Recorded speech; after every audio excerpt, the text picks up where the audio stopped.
हाँ जी दोस्तों, हुण हैगा क्लास 12वीं का इन्वायरमेंट एजुकेशन का पेपर यानी कि ईवीएस का पेपर कल 21 अप्रैल नूं। तो इस वीडियो के विच शांति गैस पेपर तो तुहाडी तैयारी करा दिंदे आ। वैरी इंपोर्टेंट इहदे विच प्रश्न उत्तर हैगे आ। तो देख लो, सब तो पहला 45 नंबर का तुहाडा यह पेपर आने वाला है, 2 घंटे का समा मिलेगा। तो देख लैंदे आ।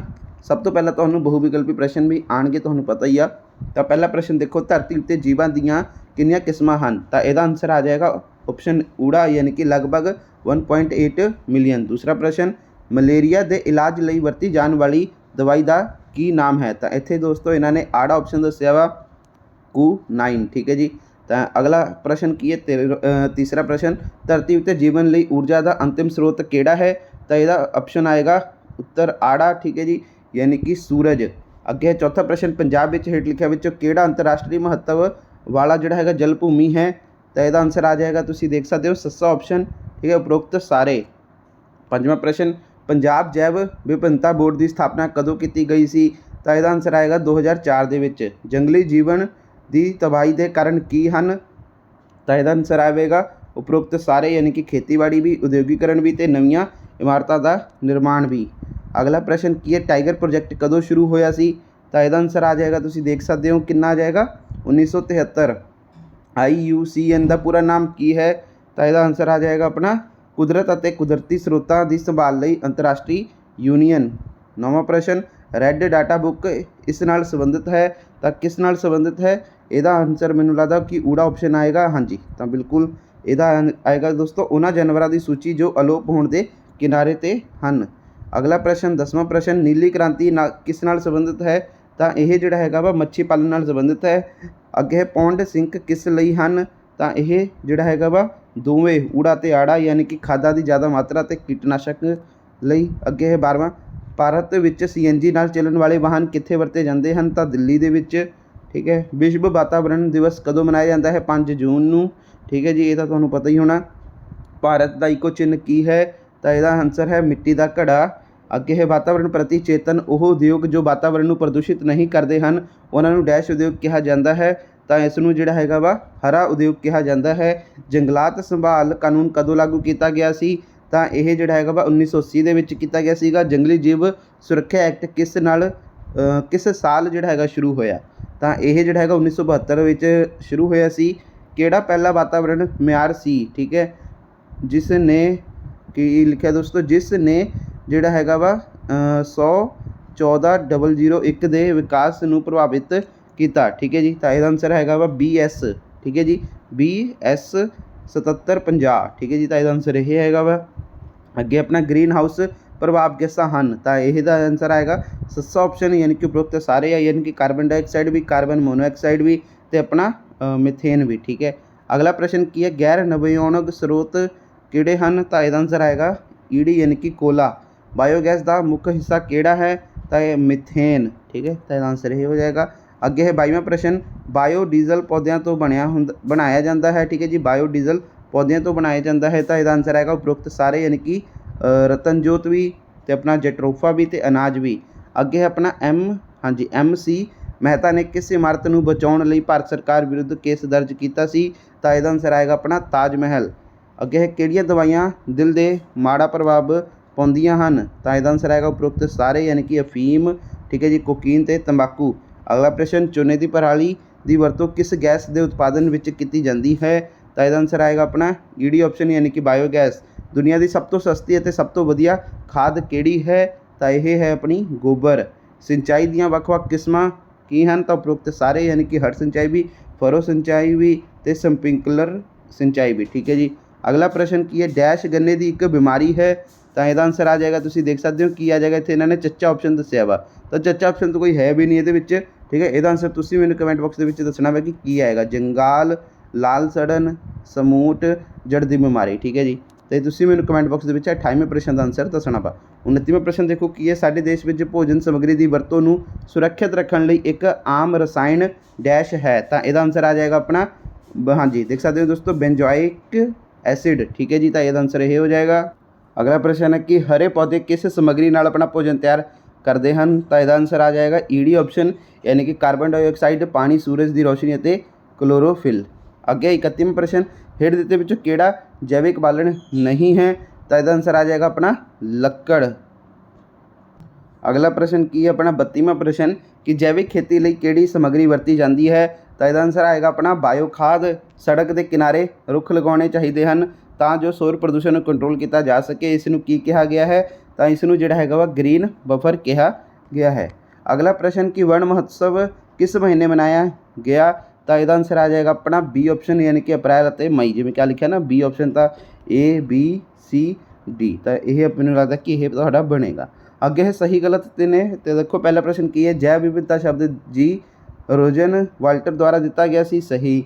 ਜੀਵ ਵਿਭਿੰਨਤਾ ਮਨੁੱਖਾਂ ਲਈ ਖੁਸ਼ੀ ਅਤੇ ਮਨੋਰੰਜਨ ਦਾ ਸਰੋਤ ਨਹੀਂ ਹੈ। ਗਲਤ। ਫਲ ਅਤੇ ਜਾਨਵਰ ਵਿਟਾਮਿਨ ਅਤੇ ਖਣਿਜਾਂ ਦੇ ਸਰੋਤ ਹਨ। ਸਹੀ। ਸਮੁੰਦਰ ਦੇ ਪਾਣੀ ਵਿੱਚ ਮੌਜੂਦ ਸੋਡੀਅਮ ਪੀਣ ਵਾਲੇ ਪਾਣੀ ਦੀ ਜ਼ਰੂਰਤ ਨੂੰ ਪੂਰਾ ਕਰ ਸਕਦਾ ਹੈ। ਤਾਂ ਗਲਤ। ਤੁਲਸੀ ਦੀ ਵਰਤੋਂ ਭਾਰਤ ਵਿੱਚ ਬੁਖਾਰ ਅਤੇ ਗਲੇ ਦੀ ਦਰਦ ਦੇ ਇਲਾਜ ਲਈ ਸ਼ੁਰੂਆਤੀ ਸਮੇਂ ਤੋਂ ਹੈ। ਤਾਂ ਠੀਕ ਹੈ ਜੀ, ਤਾਂ ਇਹਦਾ ਆ ਜਾਏਗਾ ਬਿਲਕੁਲ ਸਹੀ। ਅੱਗੇ ਫਲੈਟ ਕੀੜੇ ਅਤੇ ਟੈਪ ਕੀੜੇ ਸਾਡੀ ਪਾਚਨ ਪ੍ਰਣਾਲੀ ਵਿੱਚ ਅੰਦਰੂਨੀ ਪਰਜੀਵੀਆਂ ਦੇ ਰੂਪ ਵਿੱਚ ਰਹਿੰਦੇ ਹਨ। ਤਾਂ ਸਹੀ। ਪੌਦੇ ਮਨੁੱਖ ਲਈ ਜਿਹੜਾ ਹੈਗਾ ਵਾ ਦਵਾਈ, ਲੱਕੜ ਅਤੇ ਭੋਜਨ ਦੀ ਲੋੜ ਪੂਰੀ ਕਰਦੇ ਹਨ। ਸਹੀ। ਪੌਦੇ ਕਾਰਬਨ ਡਾਈਆਕਸਾਈਡ ਦੇ ਚੰਗੇ ਸਰੋਤ ਹਨ। ਗਲਤ। ਅੱਗੇ ਆਪਣਾ ਮੁਰਾ, ਹਾਂਜੀ ਕੀ ਲਿਖਿਆ ਦੋਸਤੋ? ਮੁਰਾ ਪੰਜਾਬ ਵਿੱਚ ਪਾਏ ਜਾਣ ਵਾਲੀਆਂ ਮੱਝਾਂ ਦੀ ਸਥਾਨਕ ਕਿਸਮ ਦਾ ਨਾਮ ਕਿਸਮ ਦਾ ਨਾਮ ਹੈ। ਤਾਂ ਇਹ ਸਹੀ ਹੈ। ਜੀਵ ਵਿਭਿੰਨਤਾ ਦੇ ਵਿਨਾਸ਼ ਦੀ ਦਰ ਮਨੁੱਖੀ ਗਤੀਵਿਧੀਆਂ ਦਾ ਕੋਈ ਪ੍ਰਭਾਵ ਨਹੀਂ ਹੈ। ਗਲਤ। ਹਾਥੀ ਦੰਦ ਅਤੇ ਜਾਨਵਰਾਂ ਦੇ ਸਿੰਗਾਂ ਦੇ ਵਪਾਰ ਕਾਰਨ ਜੰਗਲੀ ਜਾਨਵਰਾਂ ਦੀ ਆਬਾਦੀ ਵਿੱਚ ਗਿਰਾਵਟ ਆ ਰਹੀ ਹੈ। ਸਹੀ। ਰਾਸ਼ਟਰ ਪਾਰਕ ਤੋਂ ਜ਼ਮੀਨ ਦੀ ਕਾਸ਼ਤ ਅਤੇ ਜੰਗਲੀ ਉਤਪਾਦ ਦੀ ਜਿਹੜੀ ਹੈਗੀਆਂ ਨੇ ਵਰਤੋਂ ਵਰਗੀਆਂ ਗਤੀਵਿਧੀਆਂ ਦੀ ਇਜਾਜ਼ਤ ਹੈ। ਗਲਤ। ਜੋ ਜਾਨਵਰ ਵਿਨਾਸ਼ ਦੇ ਕਿਨਾਰੇ ਹੋਣ ਉਹਨਾਂ ਨੂੰ ਜਿਹੜਾ ਹੈਗਾ ਵਾ ਬੋਟੈਨੀਕਲ ਗਾਰਡਨ ਵਿੱਚ ਰੱਖਿਆ ਜਾਂਦਾ ਹੈ। ਗਲਤ। ਕਾਂਗਰਸ ਘਾਹ ਦੀ ਇੱਕ ਵਿਦੇਸ਼ੀ ਕਿਸਮ ਹੈ ਜੋ ਭਾਰਤ ਇੱਕ ਨਦੀਨ ਦੇ ਰੂਪ ਵਿੱਚ ਵਧੀ ਹੈ। ਤਾਂ ਬਿਲਕੁਲ ਸਹੀ। ਅੱਗੇ ਹੈ ਵਾਤਾਵਰਣ ਦੀ ਸੰਭਾਲ ਮਨੁੱਖ ਦੀ ਨੈਤਿਕ ਜ਼ਿੰਮੇਵਾਰੀ ਹੈ। ਸਹੀ। ਉਦਯੋਗੀਕਰਨ ਅਤੇ ਸ਼ਹਿਰੀਕਰਨ ਆਰਥਿਕ ਪੱਖ ਦੇ ਦੋ ਮਹੱਤਵਪੂਰਨ ਸੂਚਕ ਹਨ। ਸਹੀ। ਨਵਿਆਉਣਯੋਗ ਅਤੇ ਗੈਰ ਨਵਿਆਉਣਯੋਗ ਸਰੋਤ ਧਰਤੀ ਦੀ ਸਤ੍ਹਾ ਦੇ ਹੇਠਾਂ ਵੱਡੀ ਮਾਤਰਾ ਵਿੱਚ ਪਾਏ ਜਾਂਦੇ ਹਨ। ਗਲਤ। ਵਿਕਾਸ ਦੇ ਕਾਰਨ ਵਾਤਾਵਰਣ ਵਿੱਚ ਬਹੁਤ ਤੇਜ਼ੀ ਨਾਲ ਸੁਧਾਰ ਹੋ ਰਿਹਾ ਹੈ। ਗਲਤ। ਜਿਹੜੇ ਉਦਯੋਗ ਵਾਤਾਵਰਣ ਨੂੰ ਪ੍ਰਦੂਸ਼ਿਤ ਨਹੀਂ ਕਰਦੇ ਉਹਨਾਂ ਨੂੰ ਹਰਿਆਲੀ ਉਦਯੋਗ ਕਿਹਾ ਜਾਂਦਾ ਹੈ। ਸਹੀ। ਵਾਤਾਵਰਣ ਸੂਚਕ ਸਾਨੂੰ ਵਾਤਾਵਰਣ ਦੀ ਸਥਿਤੀ ਬਾਰੇ ਸੰਕੇਤ ਦਿੰਦੇ ਹਨ। ਸਹੀ। ਆਵਾਜ਼ ਦਾ ਪੱਧਰ ਡੈਸੀਬਲ DB ਵਿੱਚ ਮਾਪਿਆ ਜਾਂਦਾ ਹੈ। ਸਹੀ। ਇਕੋ ਮਾਰਕ ਦਾ ਜਿਹੜਾ ਹੈਗਾ ਲੇਬਲ ਜਾਂ ਲੋਗੋ ਦਰਸਾਉਂਦਾ ਹੈ ਕਿ ਉਤਪਾਦ ਵਾਤਾਵਰਣ ਲਈ ਹਾਨੀਕਾਰਕ ਹੈ। ਗਲਤ। ISO ਲੋਗੋ ਰਜਿਸਟਰਡ ਟ੍ਰੇਡਮਾਰਕ ਹੈ। ਸਹੀ। ਵਾਤਾਵਰਣ ਪ੍ਰਬੰਧਨ ਸਿਰਫ ਵਾਤਾਵਰਣ ਨਾਲ ਸੰਬੰਧਿਤ ਹੈ। ਗਲਤ। ਜੈਵਿਕ ਵਿਭਿੰਨਤਾ ਐਕਟ 2002 ਵਿੱਚ ਲਾਗੂ ਕੀਤਾ ਗਿਆ ਸੀਗਾ। ਸਹੀ। ਠੀਕ ਹੈ। ਤੇ ਅਗਲਾ ਹੈ ਆਪਣਾ ISO 140000 ਵਾਤਾਵਰਣ ਪ੍ਰਬੰਧਨ ਪ੍ਰਣਾਲੀ ਅੰਤਰਰਾਸ਼ਟਰੀ ਮਿਆਰ ਹਨ। ਸਹੀ। ਟਿਕਾਊ ਵਿਕਾਸ 3R ਵਿਚਕਾਰ ਸੰਬੰਧਾਂ ਦਾ ਜਿਹੜਾ ਹੈਗਾ ਵਾ ਸੰਬੰਧਾਂ ਦਾ ਆਦਰ ਕਰਦਾ ਹੈ। ਗਲਤ। ਧਾਤਾਂ ਅਤੇ ਖਣਿਜ ਗੈਰ ਨਵਿਆਉਣਯੋਗ ਸਰੋਤ ਹਨ। ਤਾਂ ਸਹੀ। CO2 ਗ੍ਰੀਨ ਹਾਊਸ ਗੈਸ ਹੈ। ਸਹੀ। ਠੀਕ ਹੈ। 30ਵਾਂ ਦੇਖੋ ਹੁਣ ਕੀ ਹੈ? ਇੱਕ ਦਿੱਤੇ ਸਾਲ ਵਿੱਚ ਕਿਸੇ ਸਮਾਜ ਦੁਆਰਾ ਪੈਦਾ ਕੀਤੀਆਂ ਵਸਤੂਆਂ ਅਤੇ ਸੇਵਾਵਾਂ ਦੇ ਕੁੱਲ ਜੋੜ ਨੂੰ GNP ਕਿਹਾ ਜਾਂਦਾ ਹੈ। ਸਹੀ। ਧਰਤੀ ਸਿਖਰ ਘੋਸ਼ਣਾ ਨੂੰ ਏਜੰਡਾ 2131 ਵਜੋਂ ਜਾਣਿਆ ਜਾਂਦਾ ਹੈ। ਗਲਤ।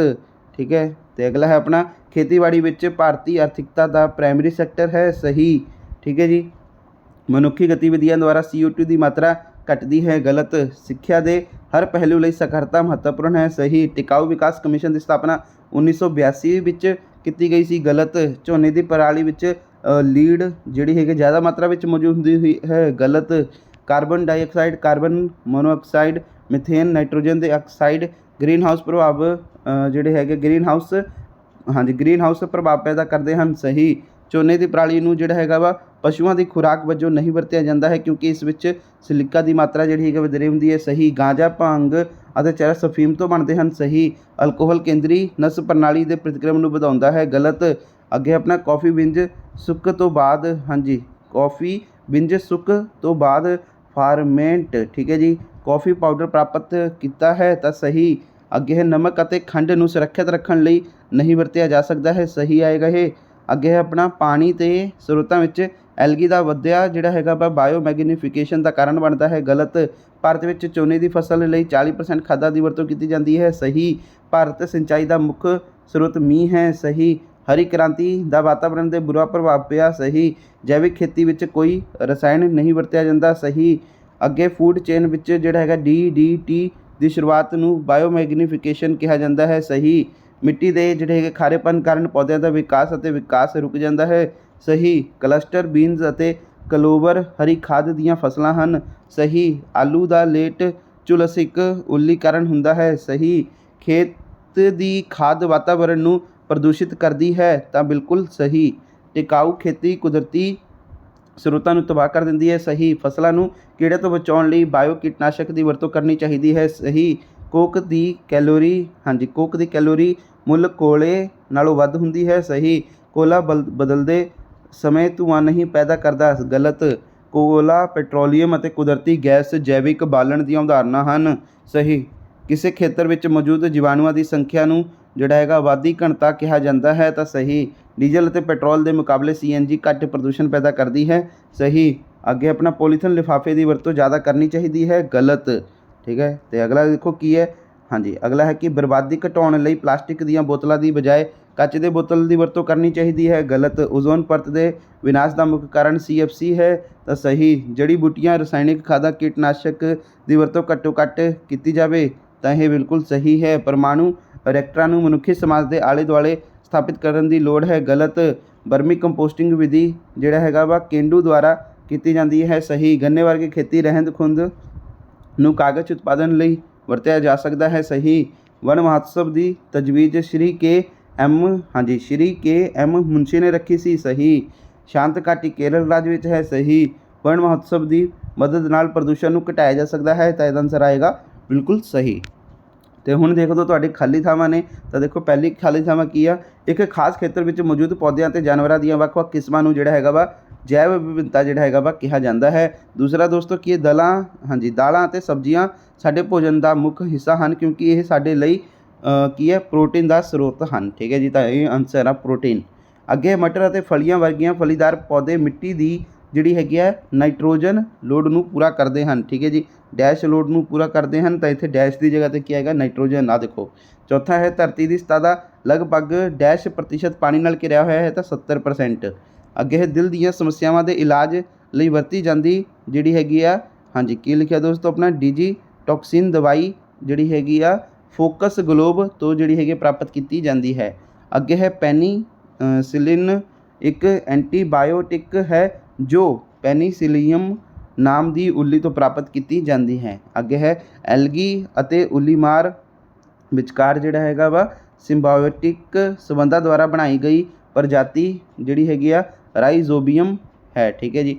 IUCN ਨੇ ਜਿਹੜਾ ਹੈਗਾ ਵਾ ਰੈੱਡ ਡਾਟਾ ਬੁੱਕ ਨਾਮ ਦੀ ਇੱਕ ਕਿਤਾਬ ਤਿਆਰ ਕੀਤੀ ਹੈ, ਜੋ ਉਹਨਾਂ ਪੌਦਿਆਂ ਅਤੇ ਜਾਨਵਰਾਂ ਨਾਲ ਸੰਬੰਧਿਤ ਹੈ ਜੋ ਵਿਨਾਸ਼ ਦੀ ਕਗਾਰ 'ਤੇ ਹਨ। ਅੱਗੇ ਆਪਣਾ ਪ੍ਰਸ਼ਨ ਕੀ ਹੈ, ਬਾਇਓਸਫੀਅਰ ਰਿਜ਼ਰਵ ਦੇ ਜਿਹੜੇ ਹੈਗੇ ਆ ਕੋਰ ਜ਼ੋਨ ਵਿੱਚ ਮਨੁੱਖੀ ਗਤੀਵਿਧੀਆਂ 'ਤੇ ਪਾਬੰਦੀ ਹੈ। ਅਸਾਮ ਵਿੱਚ ਕਾਜ਼ੀਰੰਗਾ ਰਾਸ਼ਟਰੀ ਪਾਰਕ ਇੱਕ ਸਿੰਗ ਵਾਲੇ ਗੈਂਡਾਂ ਲਈ ਜਾਣਿਆ ਜਾਂਦਾ ਹੈ। ਅੱਗੇ ਹੈ ਜੇਕਰ ਵਾਤਾਵਰਣ ਦਾ ਸਹੀ ਪ੍ਰਬੰਧਨ ਕੀਤਾ ਜਾਵੇ ਤਾਂ ਪ੍ਰਦੂਸ਼ਣ ਨੂੰ ਜਿਹੜਾ ਹੈਗਾ ਵਾ ਘਟਾਇਆ ਜਾ ਸਕਦਾ ਹੈ। ਮਨੁੱਖੀ ਅਤੇ ਵੱਧਦੀ ਆਬਾਦੀ ਦੀਆਂ ਉਦਯੋਗਿਕ ਗਤੀਵਿਧੀਆਂ ਕਾਰਨ ਸਾਡਾ ਵਾਯੂਮੰਡਲ, ਜ਼ਮੀਨ ਅਤੇ ਭੋਜਨ ਪ੍ਰਦੂਸ਼ਿਤ ਹੋ ਰਿਹਾ ਹੈ। ਅੱਗੇ ਹੈ ਆਪਣਾ ਡੈਸ਼ ਲੜੀ ਕਿ ISO 9000 ਲੜੀ ਉਤਪਾਦਨ 9000 ਲੜੀ ਉਤਪਾਦਨ ਦੇ ਗੁਣਵੱਤਾ ਅਤੇ ਮਿਆਰ ਦੇ ਦੇਖਭਾਲ ਨਾਲ ਸੰਬੰਧਿਤ ਹੈ। ਡੈਸ਼ ਹਵਾ ਕਿ ਲਾਈਨਿਕਸ ਹਵਾ ਦੀ ਗੁਣਵੱਤਾ ਦਾ ਸੂਚਕ ਹੈ। ਠੀਕ ਹੈ ਜੀ।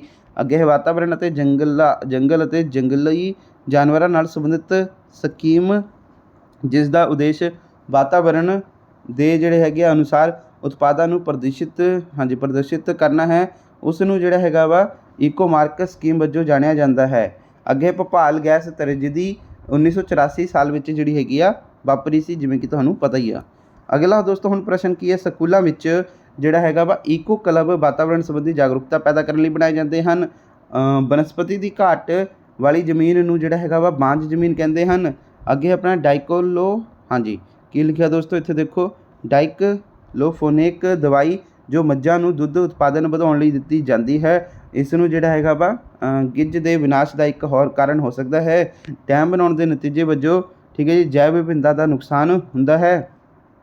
ਅੱਗੇ ਹੈ ਕਿ ਪ੍ਰਦੂਸ਼ਣ ਕੰਟਰੋਲ ਆਮ ਤੌਰ 'ਤੇ ਮਹਿੰਗੇ ਪ੍ਰਕਿਰਿਆ ਹੈ।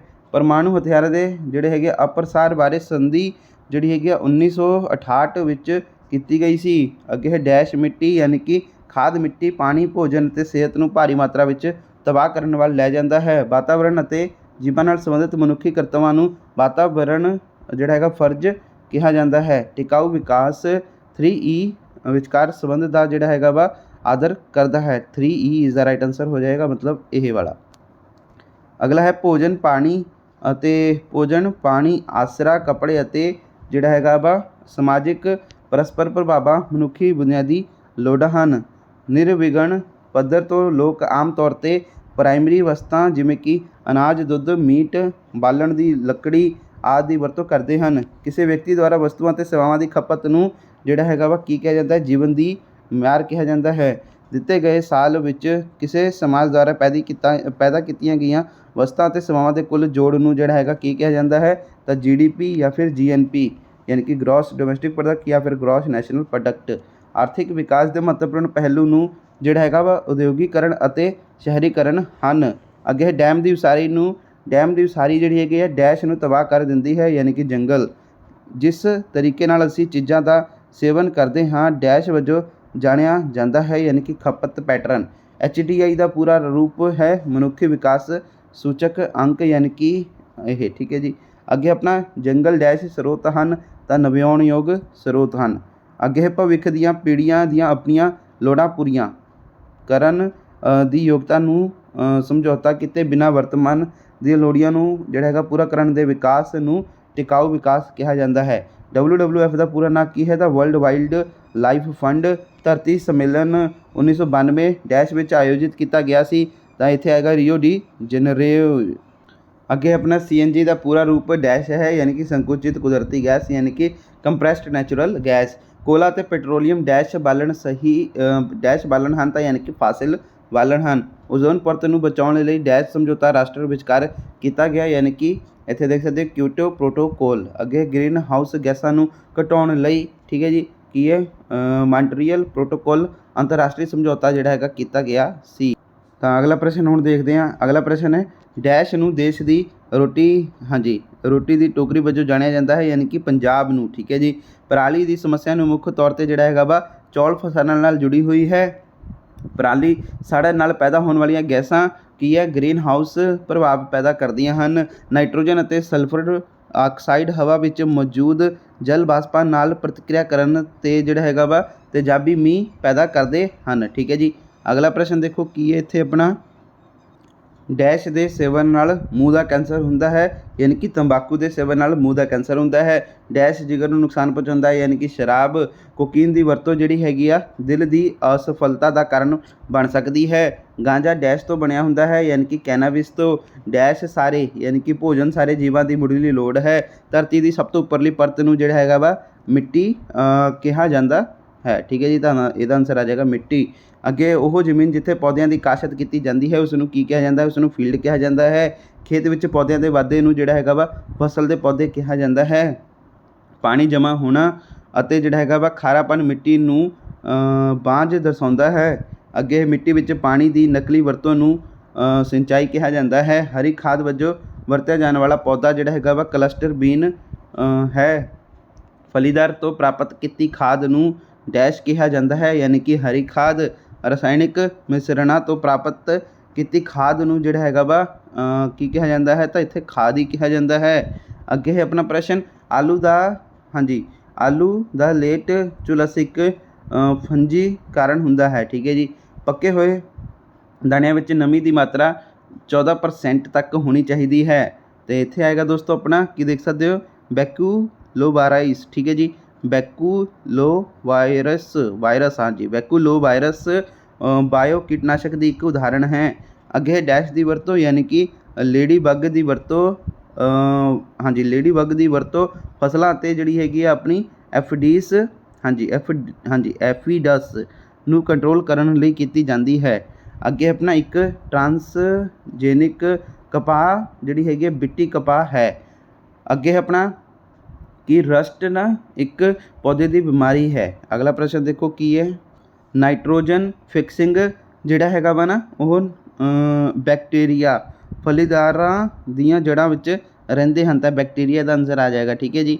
ਤੇ ਅਗਲਾ ਹੈ ਆਪਣਾ ਨਿੰਮ ਇੱਕ ਕੁਦਰਤੀ ਕੀਟਨਾਸ਼ਕ ਹੈ। ਦੁੱਧ ਉਤਪਾਦ ਜਿਹੜੀ ਹੈਗੀ ਆ ਉਹ ਪਸਚੁਰਾਈਜੇਸ਼ਨ ਦੀ ਪ੍ਰਕਿਰਿਆ ਦੁਆਰਾ ਪ੍ਰਾਪਤ ਕੀਤੇ ਜਾਂਦੇ ਹਨ। ਜ਼ਿਆਦਾਤਰ ਪਾਣੀ ਹੜ੍ਹ ਸਿੰਚਾਈ ਵਿੱਚ ਬਰਬਾਦ ਹੋ ਜਾਂਦਾ ਹੈ। ਖੇਤ ਦੀ ਖਾਦ ਜਿਹੜੀ ਹੈਗੀ ਹੈ ਖਾਦ ਦੀ ਇੱਕ ਕਿਸਮ ਹੈ। ਦੁਨੀਆ ਦੀ ਸਭ ਤੋਂ ਵਧੀਆ ਅਤੇ ਸਸਤੀ ਖਾਦ ਗਊ ਗੋਬਰ ਹੈ। ਇੱਕ ਆਦਮੀ ਨੂੰ ਪ੍ਰਤੀ ਦਿਨ ਜਿਹੜਾ ਹੈਗਾ ਵਾ 2500 ਕੈਲੋਰੀਆਂ ਦੀ ਲੋੜ ਹੁੰਦੀ ਹੈ। ਠੀਕ ਹੈ ਜੀ। ਅਤੇ ਅੱਗੇ ਆਪਣਾ ਕੋਕ ਵਿੱਚ ਕਾਰਬਨ ਦਾ ਪ੍ਰਤੀਸ਼ਤਤਾ 98% ਹੈ। ਅੱਗੇ ਹੈ ਆਪਣਾ ਤਾਲਾਬ ਅਤੇ ਨਦੀ ਤਾਜ਼ੇ ਪਾਣੀ ਦਾ ਸਰੋਤ ਹੈ। 1981 ਵਿੱਚ ਭਾਰਤ ਦੀ ਆਬਾਦੀ ਜਿਹੜੀ ਹੈਗੀ ਆ 655 ਮਿਲੀਅਨ ਸੀ। ਅੱਗੇ ਡੈਸ਼ ਨੂੰ ਯਾਨੀ ਕਿ ਸ਼ੁਕਰਾਣੂ ਵਹਿਣੀ ਨੂੰ ਨਸਬੰਦੀ ਲਈ ਨਰ ਤੋਂ ਹਟਾ ਦਿੱਤਾ ਜਾਂਦਾ ਹੈ। ਵੱਧਦੀ ਆਬਾਦੀ ਕੁਦਰਤੀ ਸਰੋਤ ਦੀ ਵਰਤੋਂ ਨੂੰ ਵਧਾ ਸਕਦੀ ਹੈ। ਪੁਰਾਣੇ ਜ਼ਮਾਨੇ ਵਿੱਚ ਮਨੁੱਖ ਪੱਖੇ ਦੀ ਵਰਤੋਂ ਕਰਦੇ ਹਨ, ਪਰ ਹੁਣ ਇਹਨਾਂ ਦਿਨਾਂ ਵਿੱਚ ਸ਼ੌਕੀਨਾਂ ਦੇ ਮਹਿਲ ਉੱਤੇ ਜਿਹੜਾ ਹੈਗਾ ਵਾ AC ਵਰਤਦੇ ਹਾਂ। ਠੀਕ ਹੈ ਜੀ। ਅਤੇ ਹੁਣ ਦੋਸਤੋ ਆਪਣਾ ਅਗਲਾ ਪ੍ਰਸ਼ਨ ਦੇਖੋ ਕੀ ਹੈ। ਅੱਜ ਦਾ ਮਨੁੱਖ ਜਿਹੜਾ ਹੈਗਾ ਵਾ ਵਰਤੋਂ ਅਤੇ ਸੁੱਟੇ ਨੀਤੀ ਦੀ ਵਰਤੋਂ ਕਰ ਰਿਹਾ ਹੈ। ਅੱਗੇ ਹੈ ਆਪਣਾ ਮੁਕਾਬਲਾ ਵੀ ਬਾਜ਼ਾਰਾਂ ਵਿੱਚ ਖਪਤ ਵਧਣ ਦਾ ਕਾਰਨ ਹੈ। ਠੀਕ ਹੈ ਜੀ। ਅਗਲਾ ਹੈ ਆਪਣਾ ਇੱਥੇ ਆ ਜਾਊਗਾ ਦੋਸਤੋ ਕਾਰਬਨ ਮੋਨੋਆਕਸਾਈਡ ਗੈਸ ਜ਼ਹਿਰੀਲੀ ਗੈਸ ਹੈ ਜਿਸ ਨਾਲ ਦੋਸਤੋ ਸਾਹ ਲੈਣ ਵਿੱਚ ਤਕਲੀਫ ਹੁੰਦੀ ਹੈ। ਅਗਲਾ ਹੈ ਆਪਣਾ 81 ਪ੍ਰਸ਼ਨ ਕਿ ਇੱਥੇ ਦੋਸਤੋ ਆਨਸਰ ਹੈ ਇਹਦਾ ਸਲਫਰ ਡਾਈਆਕਸਾਈਡ ਅਤੇ ਜਿਹੜਾ ਹੈਗਾ ਵਾ ਨਾਈਟ੍ਰੋਜਨ ਆਕਸਾਈਡ ਗੈਸਾਂ ਤੇਜ਼ਾਬੀ ਵਰਖਾ ਲਈ ਜ਼ਿੰਮੇਵਾਰ ਹਨ। ਅੱਗੇ ਹੈ ਆਪਣਾ ਡੈਸ਼ ਜਲਣ ਨਾਲ ਯਾਨੀ ਕਿ ਸ਼ੋਰ ਪ੍ਰਦੂਸ਼ਣ ਜਲਣ ਨਾਲ ਸਿਰ ਦਰਦ ਦਾ ਕਾਰਨ ਬਣ ਸਕਦਾ ਹੈ। ਪਲਾਸਟਿਕ ਦਾ ਜਿਹੜਾ ਹੈਗਾ ਵਾ ਰਸਾਈਕਲ ਅਸੰਭਵ ਹੈ। ਅੱਗੇ ਹੈ ਰੀਸਾਈਕਲਿੰਗ ਦਾ ਮਤਲਬ ਹੈ ਪੁਰਾਣੀ ਸਮੱਗਰੀ ਤੋਂ ਨਵੀਂ ਸਮੱਗਰੀ ਜਿਹੜੀ ਹੈਗੀ ਆ ਤਿਆਰੀ। ਠੀਕ ਹੈ ਜੀ। ਪੌਦਿਆਂ ਦੇ ਸੁੱਕੇ ਪੱਤੇ ਡੈਸ਼ ਪਾਣੀ ਦਾ ਵਹਾਅ ਕਰ ਸਕਦੇ ਹਨ ਯਾਨੀ ਕਿ ਹੌਲੀ। ਠੀਕ ਹੈ ਜੀ। ਹੌਲੀ ਪਾਣੀ ਦਾ ਵਹਾਅ ਕਰ ਸਕਦੇ ਹਨ। ਅੱਗੇ ਗੰਗਾ ਨਦੀ ਜਿਹੜਾ ਹੈਗਾ ਵਾ ਗੰਗੋਤਰੀ ਗਲੇਸ਼ੀਅਰਾ। ਠੀਕ ਹੈ ਜੀ। ਕੀ ਲਿਖਿਆ ਦੋਸਤੋ ਆਪਣਾ ਗਲੇਸ਼ੀਅਰਾ ਤੋਂ ਨਿਕਲਦੀ ਹੈ।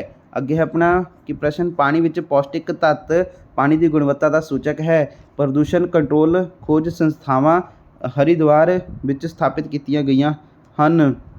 ਅੱਗੇ ਹੈ ਆਪਣਾ ਕਿ ਸਾਲ ਇੱਥੇ ਆ ਜਾਏਗਾ ਦੋਸਤੋ ਕਿੰਨਾ ਸਾਲ ਆ ਜਾਏਗਾ ਇੱਥੇ 1990। ਠੀਕ ਹੈ ਜੀ। ਸਾਲ 1990 ਵਿੱਚ ਸੰਯੁਕਤ ਫਾਰਮੈਟ ਪ੍ਰਬੰਧਨ ਸ਼ੁਰੂ ਕੀਤਾ ਗਿਆ ਸੀ।